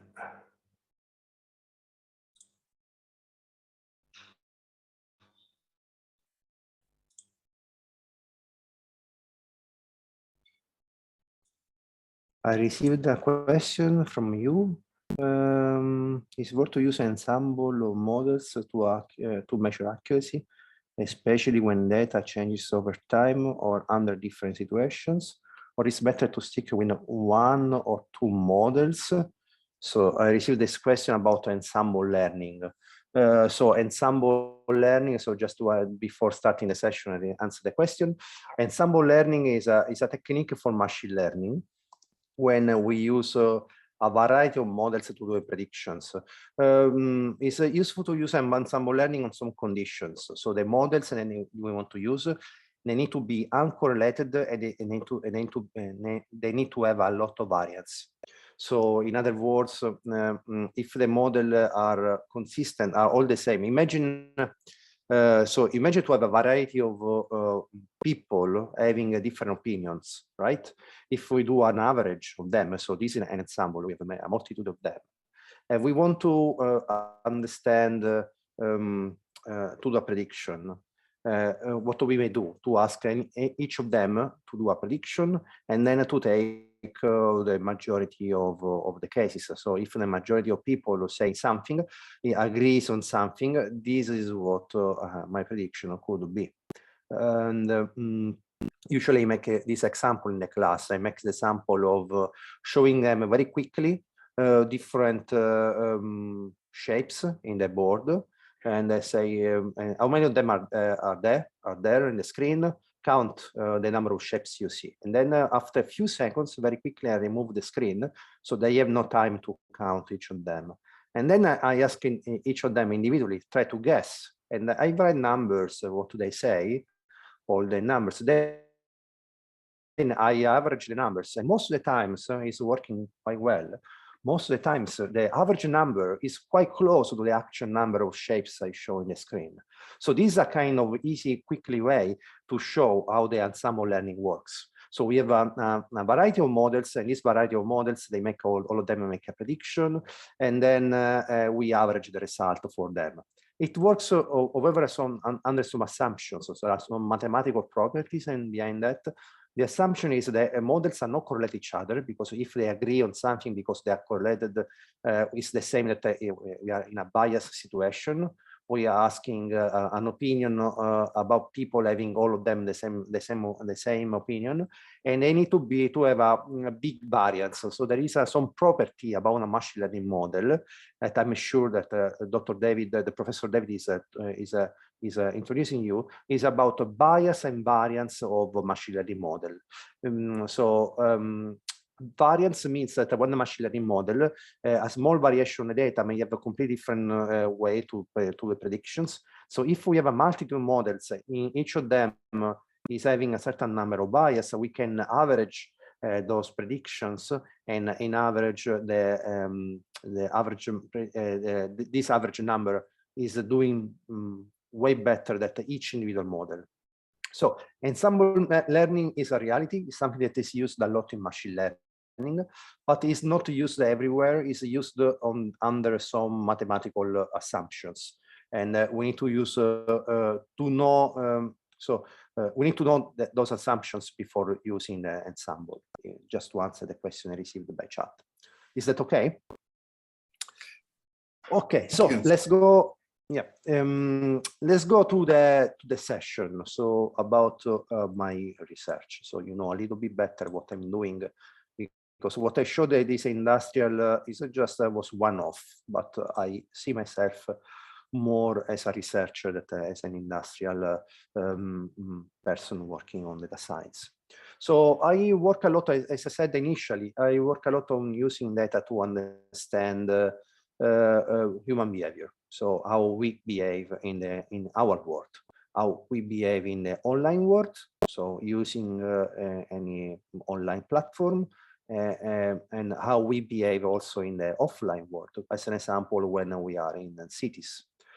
So for this reason, I like studying the cities and how cities evolve, and in a way to understand a little bit about us. So there are many reasons doing that. It's called data science for social good, to understand a little bit better our society, try to improve that. And so one of area of studying cities is called urban computing. So urban computing is a new term that has been used 1 decade ago, roughly, for the first time, and is the analysis of big and heterogeneous data that is generated by a diversity of sources in urban spaces, like sensors, devices, vehicles, buildings, human, whatever we have data, and to tackle the major issues that cities face. So what you see on the screen here is the familiar stranger, was the first paper where for the first time the term urban computing was used. So it's a term that most of the times when people ask me very quickly, what is your research area? I may quickly say urban computing just to describe in 2 words what I'm doing roughly. Okay, so to point the area. So, so in this paper, it was a very nice paper if you want to read. It was about the perception we have about strangers and how we live in a busy spaces like metro stations. And it's a very interesting study. So now it's a 1 decade old this study. And okay, so let's see cities. What do we want to learn about cities? So let's start from the basic, the very basic from cities. This is London, so the city where I live, and what we can see here on the screen is called the Index of Multiple Deprivation. So it's one of the first very easy data we can collect from London Gov UK. Is produced by Statistics. So it's about measuring the wealth and then the deprivation in each area, each neighborhood of London. So some of them in red, as you see here in the map in red, means they have a very high deprivation, so they need intervention to improve the area, so to have the area more to be make the place better. Other areas are doing quite well. The blue ones. So this area, the blue ones, also this west part of the central London is quite blue. The rich areas are blue. So it's an index composed by different different components. So as an example, income, employment, health, education, crime, housing, living environment. Each of them is weighted. So income is accounting at 22%, 22.5% of the total income. Employment the same. Health is 13%. Education the same, 13.5%, and so forth, so on. Okay, so this is a composite index. So now, I was starting. This is the journey I did on this field on urban computing, just in looking this map and thinking, okay, can we try to understand this? So how people know about the city, about whether the city is behaving well or not? Usually it's running surveys. So they need to go in a place, they need to go in a certain location. And when to go in a location, they ask people to fill some forms about their income, about the kind of condition, kind of houses where they will live, for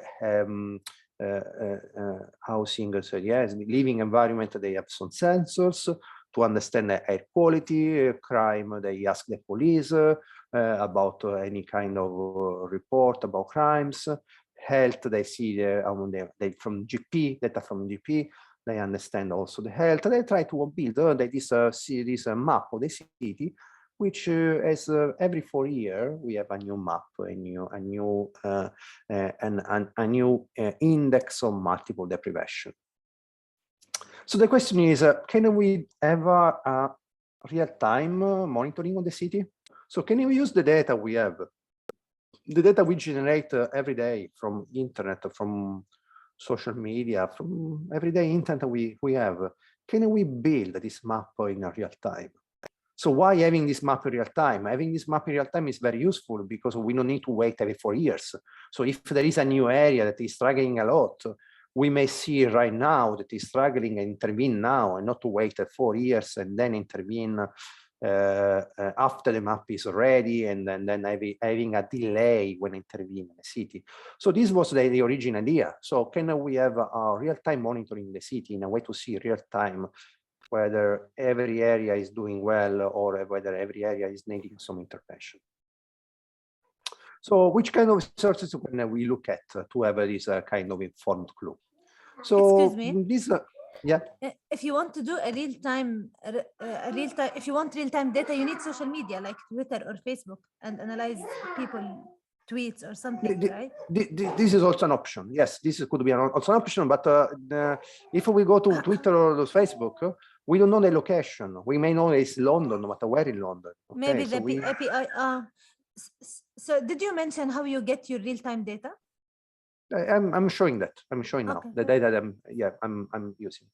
Yeah. So yeah, social media is a very useful information we can use. We can start with the problem on the social media that Facebook and most of the profiles are locked, are private. We cannot access to them.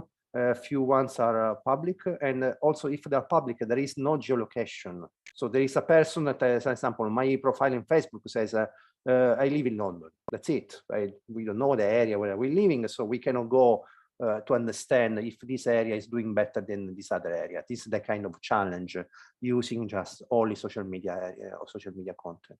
Okay, so for this reason, I didn't want to use social media. I want to use another source information. I was using something called OpenStreetMap. OpenStreetMap is a project that was born in London, was born in a university in London, and was becoming now is a kind of a big alternative of Google Map. So Google Map is a map that is built by Google, so from an industry. So instead of OpenStreetMap is a public map built by us. So it's a, if you have not ever used that map, you are not aware about, you don't know OpenStreetMap. Besides then Googling, after my talk and Googling OpenStreetMap, I may just spoil you that OpenStreetMap is a kind of Wikipedia. So in the same way people write Wikipedia and have build an encyclopedia and a free encyclopedia, there is another platform where everybody of us, everybody can go and put some information about maps. As an example, I may say, this is the area where I live, therefore I know the street name, I tag this street with the street name. I had done my contribution to OpenStreetMap. I was involved also, since I was doing research using OpenStreetMap, I was also involved in tagging and mapping. That was a very fun experience. So especially mapping the area where I live, where I see something that is still unmapped. Okay, so and everything is free. So this data set is a completely free data set that we can use, and is over time is updated, so we can have over time information about OpenStreetMap. So which kind of information can we derive from this data set from OpenStreetMap? We can derive the information about the street network. So we can see from the street network about the, we can build a graph where we have nodes, we have connections, and we can analyze the structure of the network, so the centrality and many other measurements of the network.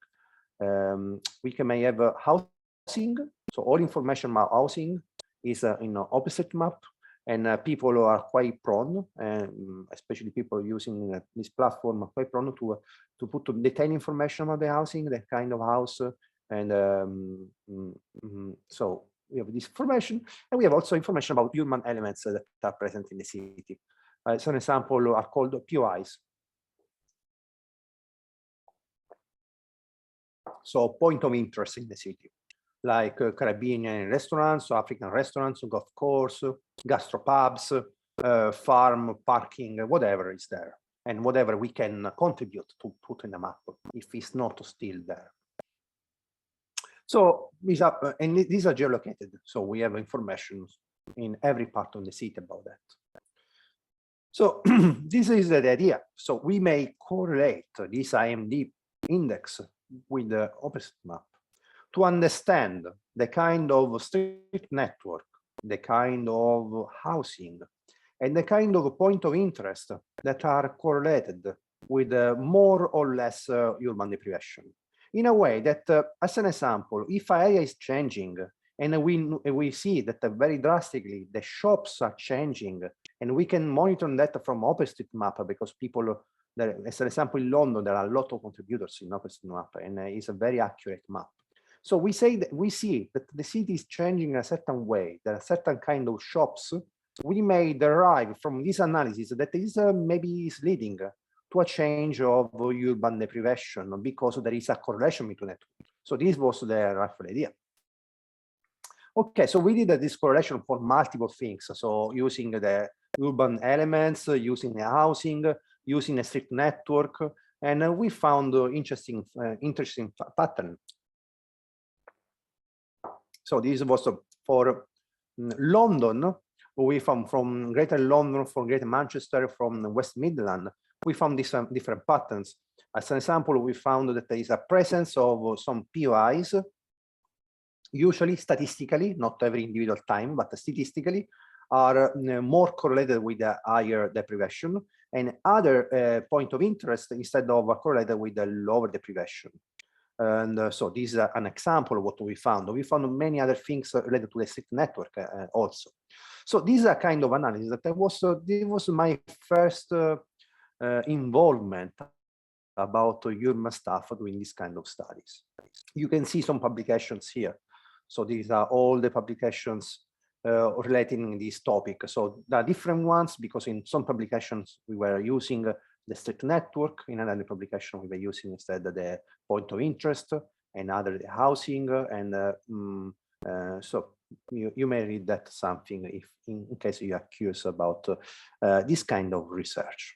So this was yeah, roughly 5, 6, 7 years ago, and that I was doing this kind of research. And then I was curious in something else, still on cities. So we know the cities are evolving, and now cities are going to be disrupted by new technologies. So we have technologies that we can use in cities.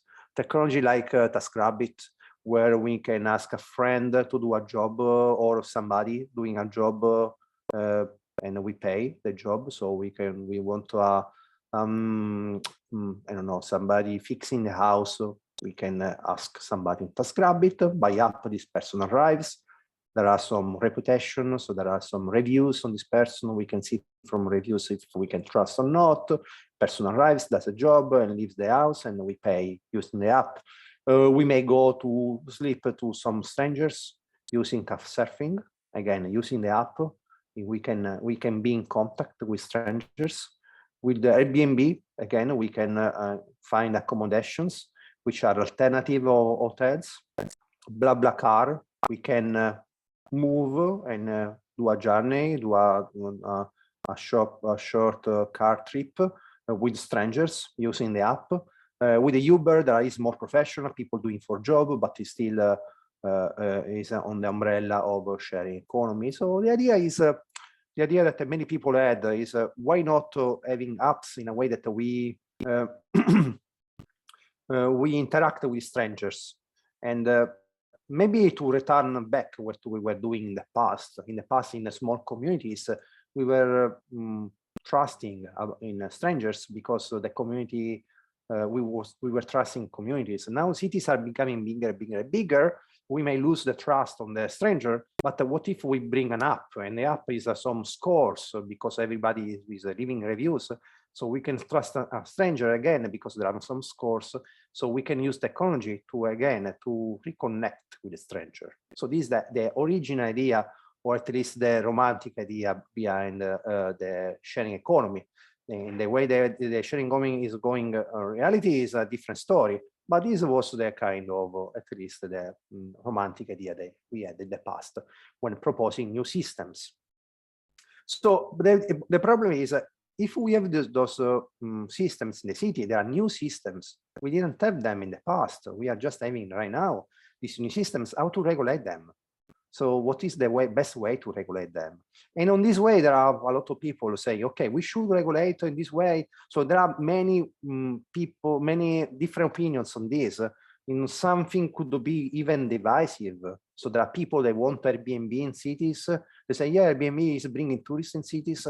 Other cities, they want to ban totally Airbnb. No, is killing the economy of hotels and everything else.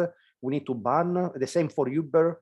In London, I'm using Uber a lot. When I go back to Italy, the country where I was born, there is no such thing because it was banned, because the people, the taxi driver said that they're stealing their job. I don't know who is right, who is wrong, but there is this debate, and there is strong opinions on that, and there is divisive opinions. So the idea is, can we use data? So instead of having just us opinions, can we use data, just query data, try to have some help from the data on the way we can regulate this economy in a way that we have data-driven policies, maybe. Okay, so these are the kind of rough idea.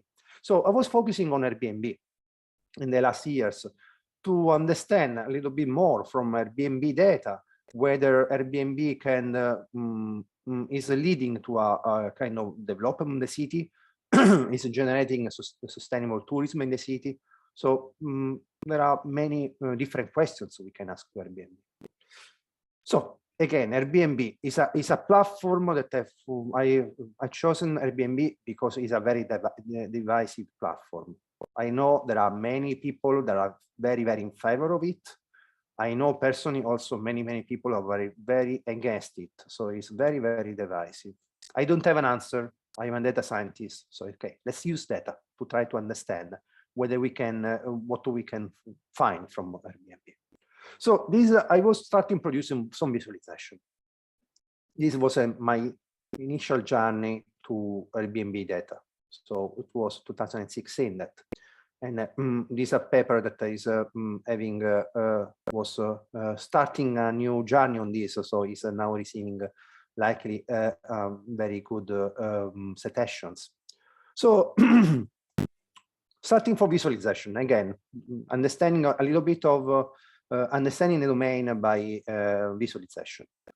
These are the visualization hotels in London. The data set I was using was OpenStreetMap. So from OpenStreetMap, we know exactly where each hotel is. And sorry, then the other way around. Here is hotels on the right. And here is where is Airbnb instead. And here is just from, we crowded information from Airbnb website. There is an organization called Inside Airbnb that has done some policies to use anonymized data from Airbnb. So we don't know who is there, but we know there is some Airbnb, and also the place is not the specific location, but is a plus some random data to have to maintain anonymity. Okay, so but okay, so we know that Airbnb is spreading roughly towards the city center in a concerted way. And if we take this visualization, so you hear the color to say black means a lot, white means not much. Hotels, roughly, is a more even distribution. So it seems there is some planning. So some hotels here is a Heathrow area in London, other hotels in city centers, but every part of London roughly is covered with hotels. Rather, Airbnb seems to be a little bit more a kind of bottom-up strategy where somebody could say, okay, I want to have Airbnb in my house today, and most of them are in the city center because it's where there is more tourism. So there is roughly a difference. Okay, so the idea is, can we be a little bit more quantitative? Can we understand a little bit better? So this is what the visualization, the human eye sees. So we can see there's more in the center, less outside the center. But I cannot see much more. So can we see a little bit better? So as an example, if now we decompose Airbnb in Airbnb full houses, which is on the left, and Airbnb rooms, which is on the right, what is the difference? And okay, so to be more quantitative, we were using data from census, so the official census data, including also the index of multiple deprivation I was introducing before. So, but the census data to understand the percentage of young people living in each area, percentage of people, ethnicities, the education, the income. So here there is the income, the employment, the ethnical mix of each area, the bohemian from the jobs. So the jobs that are about arts and education, the amount of green space, the house price, whether people were living or not in the area, where people were renting the area, in a property in the area, or owning property in those areas. And also transports from Ordnance Survey or OpenStreetMap are similar data sets, and attractions from Foursquare. Foursquare is a platform that nowadays is not anymore used a lot, but a few years back it was used a lot. It was a kind of social media platform where people were checking in to say, right now I'm in this place, and they were doing some check-ins in a way to show the cool place in a city. So it was a kind of, yeah, so it was before Instagram, the people were using that. And so we were taking data on Foursquare as well to understand attractions. So places where having a lot of check-ins means that there's places where the cool places in the city where most of the people were. So, okay, we were collecting all this data. So this is another data that we were having. And again, so think about the creativity about the job of the data scientist. So because having data from Airbnb doesn't mean having those data. So this is the data that we had to be creative to find it. And also the original data Airbnb were not in the right format. The original data, we had the single points of every property. We had to aggregate them. So there is a strong effort in doing, also in this case, in proposing some metrics. So and some granularity. In this case, so before in the industrial project, the granularity was the time granularity. Now is spatial granularity. Maybe we want to consider a spatial unit as a spatial unit, each London area, each borough London or each London area. In our case, for London, we have administrative boundaries, which are called wards, which we can find them from the official website of London. So we took those data and to understand this, so this is the data point is our geographic unit of analysis. So everything that comes from inside Airbnb needs to be aggregated by geographic unit analysis. Okay, just to show that every project is involved in this heavy data reshaping and having this the metrics. What do we find? I try to be, there is a lot of findings. I want to summarize in one slide all the findings. So I'm showing just with the plus where we find some signal. So it's a gray transparent when there is no much signal from the data, and in minus when the signal instead is negative. So the more over Airbnb, then the less on something. So what the data is saying, so this is just the data speaking, that this is something we see visually. Centrality is a factor. So centrality, we have Airbnb in a central places.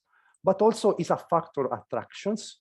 So there is a more Airbnb where there are more attractions, where there are more young people living there, and people having less income. So maybe they want to use Airbnb as an extra income, and where people they do not own houses, but rather they rent houses. So this is statistically what is happening in, at least in London, for the adoption of Airbnb. So if we ask where Airbnb is adopted, it's adopted in areas having those features.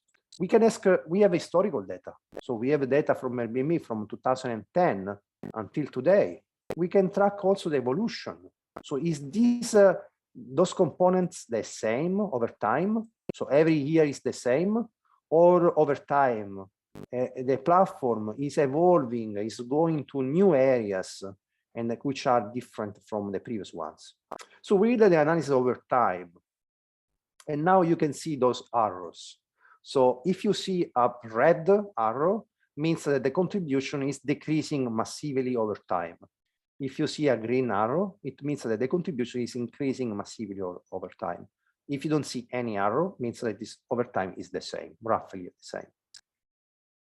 Interesting, centrality. Centrality, what we see over by our eye from this visualization, which are all the data from all years. If we decompose, if we segment year by year, centrality is less important. So it's an interesting knowledge. It seems that there are some seats in central London, people starting adopting Airbnb, where central places, very central. And then maybe for the word of mouth, the Airbnb has been adopted, maybe also surrounding areas in later on, and where more young people live. So maybe the young generation is the one which is willing to adopt the technology over time and to adopt even more in the future. So it's spreading where the young population live, and even more where there is a more lack of income. So in places where there is more need of having extra income, people are having Airbnb. So it's not anymore centrality in a later, in a second stage, what matters, but it matters most having young people needing some extra income. And again, renting, more and more renting. This is interesting because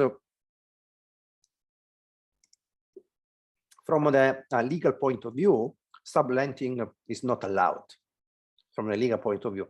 From the data point of view, what we see that is adopted Airbnb statistically more and more in places where people rent and not own houses. Okay, so this is what is an interesting finding, just to summarize everything in one slide. This is about the adoption of Airbnb. We may see also from reviews where people go. And we see that the people go in central places where there are attractions, where there are young people, and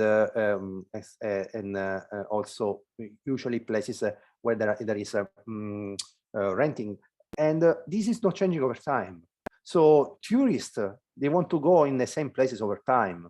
They want to go in that places, but the offer is changing over time. So there is a little bit of friction between the two. So because the one is evolving, the other not much. And then I think that every kind of regulation of technology needs to account those differences. And maybe instead of saying I'm in favor and I want Airbnb in a city, or I'm a guest, I don't want Airbnb in a city, what if we make policies that depend on these features? As an example, we may say, and I'm not a person doing policies, but this is a kind of message I want to run from my studies. What if we say that we do a policy in a way to meet offer and demand in a certain point based on the data we have, and to have a certain capacity? And above this capacity, maybe not anymore Airbnb, because it may destroy a lot of the market of, may destroy the place. And so this is a kind of finding we had for this study. And interestingly, we were repeating the same study in other cities, now in the US, where we have also very detailed information on census data. So the same study in Austin, Los Angeles, Manhattan, New Orleans, Oakland, and many other cities. So 8 different cities. So just this slide, I want to show just in one slide the many findings we had. So you may go to the paper to see in detail all the findings, but there is a common factor. So there is some differences between London and the US. So London, as an example, the presence of bus stations was important in the US and it's not important in London, maybe because London is so good in offering transport that every place is fine. And maybe US instead is not doing so well in offering public transportation, and therefore is important for tourists going there. And we saw something also, Bohemian talent. So not only young people, that is something common. So all factors are in common, but these two are the Bohemian talent. There is in all the 8 cities in US, so it's not a chance. There could be that the people that are involved in arts, in this kind of talented job, they could be the ones that could be more willing and engage in this kind of new technologies. So we know a little bit more. We know that not just there is a technology in a city, a strange technology. We know exactly in the areas it's spreading, the kind of feature of people using it, and how it's evolving over time. And so this is to make this decision making. So this could be, this not anymore the job of the data scientist to decide how the technology should be used. I don't want to improvise in this kind of job, but this kind of findings can be useful to policymakers to look at this kind of findings to regulate better the market. So, and just to the last 10 minutes to show something else we've done also in this to answer this kind of complex inquiry about Airbnb, which kind of platform it is. So far on the study I was showing, it's a study showing only the location. So, okay, it's a little bit randomized, a little bit, not much, but we know roughly in which area each place it is, in a way to aggregate that and to understand the profiling areas according there is a presence of offering, a presence of demand.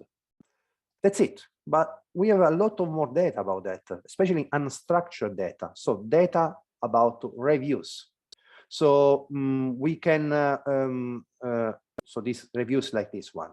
So reviews like this, where people can write a lot about every time they have accommodation. What if we use those reviews? What can we find from reviews like them? And so we use the 6 different cities: London, Manchester to stay in UK, New York, San Francisco to see US, so potential new differences because it needs a new continent, and also Melbourne, Sydney to go in Australia, again, a different continent. The study was until 19, so was excluded COVID, so COVID was not involved in this inquiry. There's another one that I'm doing right now, how is performing the accommodation on the crisis, under COVID crisis, but was not the inquiry here. So the question is, there are social interactions or business transactions. So what customer reviews disclose about Airbnb marketplace? So to understand what people talk in Airbnb, they talk about making new friends, or is the same kind of drive. So I need accommodation, maybe Airbnb is cheaper than hotels. I go to Airbnb, but I want exactly the same service. If we may find that, the argument that Airbnb is disrupting the hotel industry could be true. Do you agree with me? So if we see from reviews that the people care just to have a room, that's it. The same what hotel does. An hotel does. It's offering a room. Maybe it's cheaper on Airbnb. They want to have a cheaper accommodation. But instead, if from reviews we see a genuine intention to engage with the owner or with the host, in this case, it's called host, and to make new friends, to share meal, to go around and visit the cities together, for sure, hotel is not. They are not offering that. They are offering rooms. They could be professional, but they are not offering this kind of social interaction. So this was the kind of idea. So we were using machine learning to do that. So we were collecting all the reviews, so millions of reviews from Airbnb, and to try to analyze them and to have some machine learning on it. So we were doing some preliminary analysis, some labeling. As an example, we were different researchers analyzing a sample of small reviews, 100 small reviews, to understand some keywords like room, bright, clean, apartment, that they all related to property. They were doing this kind of a preliminary job before going to the machine learning. And then we were providing all our labels to a machine learning model to learn from reviews in an automatic way the kind of topic. So it could learn this machine learning model. I don't put detail here because there is some math behind. So, but all the details are on the paper. So if you go in this paper, you see all details, including the math that is behind. But the bottom line, we found that using this machine learning, we could see for each review, if it's a review talking about a business or social transaction, we could see in a different abstraction also if they were talking about a property, the location, safety of the area, if the area was safe or not, the professional conduct of the host, so if the host was providing clean towels and a clean room, so something that was expected also in hotels, or whether he's talking about social interactions. We may go one level further, understand that if they talk about property, if they talk about property type, the interiors, facilities. So this in automatic way, just using machine learning on the data that was tagged by us as a preliminary step. So what's these steps required before doing machine learning? So many different subtopics. Yeah. Excuse me, in order to get these categories, you need a domain expert, right? Yes. For this reason, we were tagging doing that. So we were 3 people individually doing that. And it's called topic detection. So there is some machine learning models doing that, are called topic detection. They can do in automatic way. They need to be supervised by a person, but they can do that. And there is a quite classic branch of machine learning now. So this doesn't happen manually. It's done using machine learning algorithm. Machine learning algorithms, exactly. Yeah, and we may have also from machine learning again the words which are associated with each of them. So there is a very fascinating topic here about machine learning, which we don't have time to cover, which is called the word embedding. So this means that every word can be embedded in a vectorial space. So we can transform every word in a vectorial space.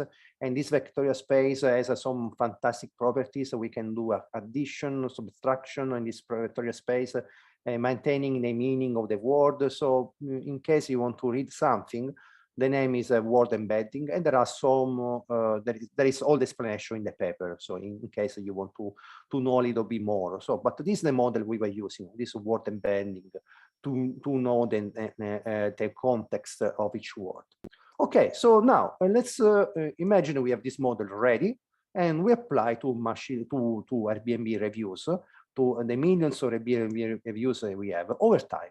So every year we do the same aggregation. This is what we find. So let's see this plot together. We have different cities, Greater Manchester, London, Melbourne, New York City, San Francisco, Sydney. So we have many cities. We have a time, so 2014, 15, 16, 17, 18, 19. So every city is time. Time span could be different. Some cities may have starting using an Airbnb later. As an example, Greater Manchester is starting using in 14, London in 11, Airbnb, so it's a time. Again, COVID was not involved in this, was before COVID. And okay, so we have time, we have different cities, and we have different colors. What are the colors? So all the colors are about the categories of business categories, only business. Could be property type, could be the location, the hospitality, so but are business. So we can see the colors. For example, this white one is the property type. This white is the interior. Okay, can we plot over time? Yeah. What can we see? Consistently in every city, something very easy in every city. That is increasing. Okay, so there is an increase. In Greater Manchester increasing, the same in London, the same in Melbourne, the same in Sydney, the same in San Francisco, the same in New York. So every city we're experiencing an increase of business reviews. So reviews talking about business stuff. This in automatic way, analyzing millions of reviews at a time using machine learning. So this, if you think is a fantastic, this is what we can do with the machine learning, no? And we can do the same plot for not business now, for the social. This is what we get. So again, we have different cities, different years, and different social. If people share meal together, if they talk about people, about the personality, if they share something, if they're chatting, all social stuff. Wow, it's decreasing in every city. So we can derive some conclusions here. It seems that the platform is evolving, is not a static. So some platforms, they start with a motto, they may start with an objective, say, okay, we are the sharing economy. But over time, Airbnb is converging more and more into the business part. So this is important also for people who want to regulate that. So the way to regulate that is, could be, if you want to be here in the market, try to differentiate from hotels, as an example. If you start offering more and more something that is in common with hotels, why do we need you? So we may not need you. We already have hotels. So this is a kind of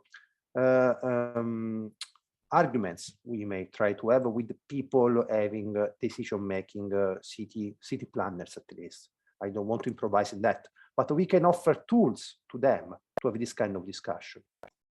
This is another plot showing from different years, different kind of users in Airbnb.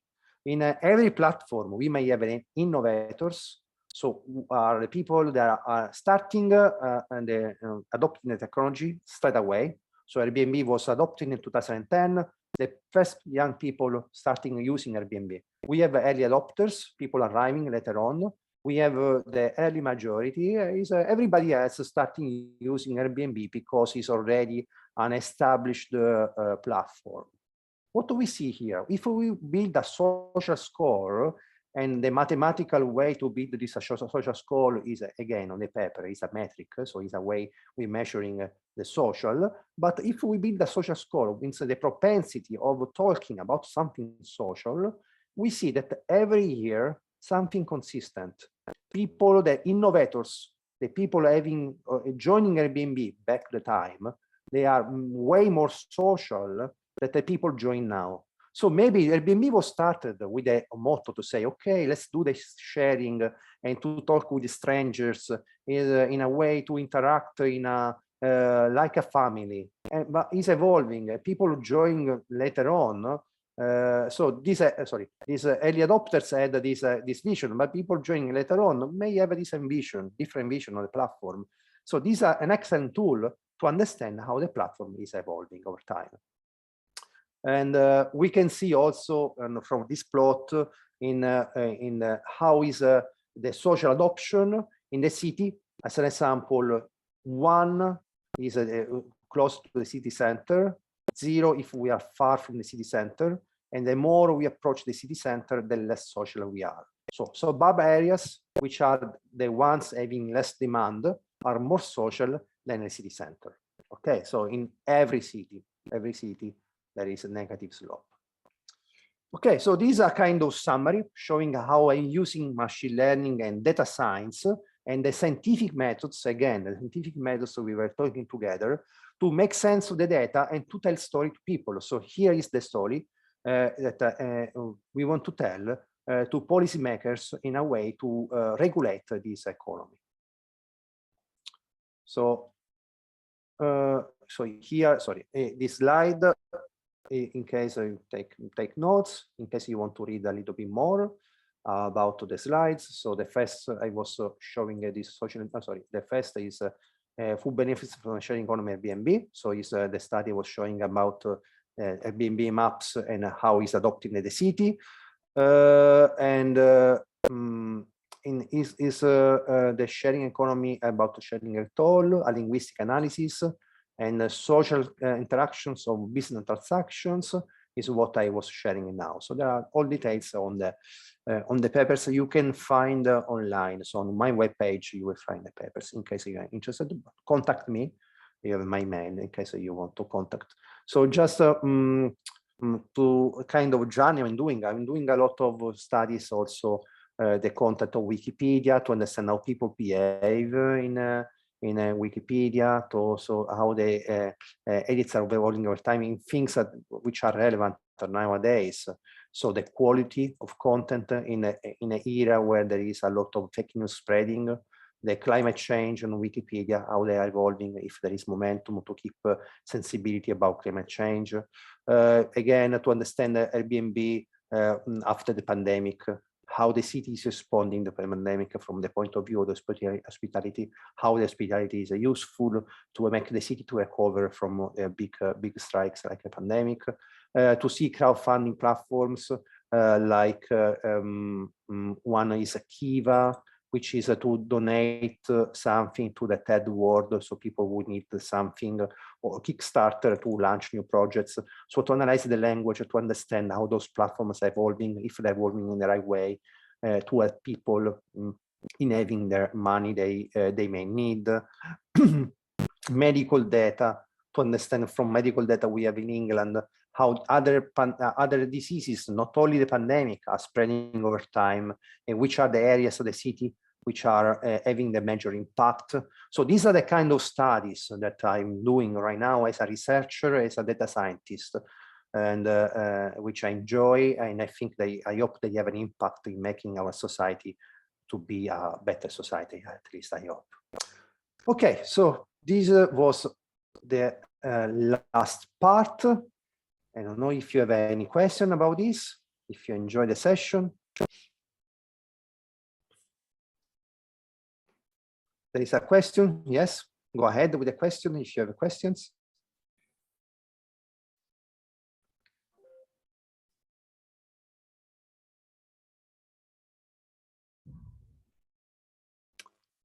Okay, it's all for me, unless you have questions. Yes. In fact, thank you very much for this beauty of presenting the data. In fact, it's not, I'm not an IT specialist, I'm a project coordinator.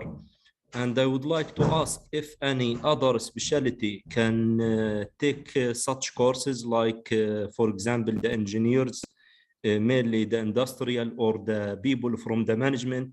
I can see a lot of intersection of using data. For example, we use the data for sale forecast, and we need some presentation to predict the demand for products, and many of and using the data for machine maintenance. So is it possible for the other people to understand this data?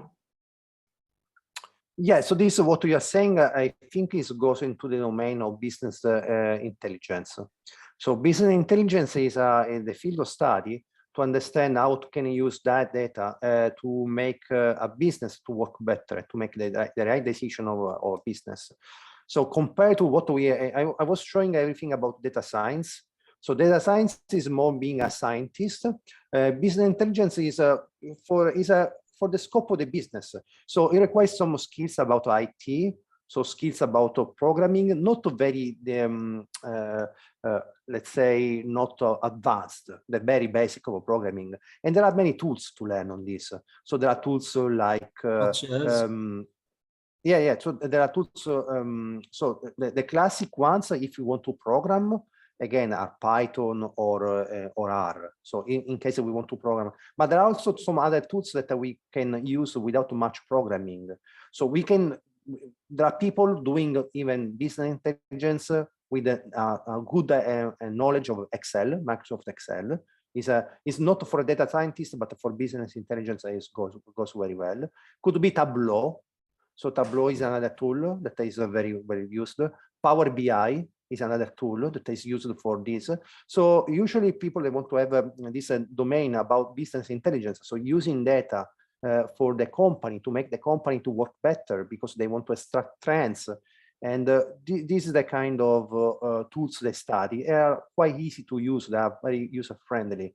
So just the learning curve is not so long usually. Thank you. Thank you. Very good presentation. Thank you.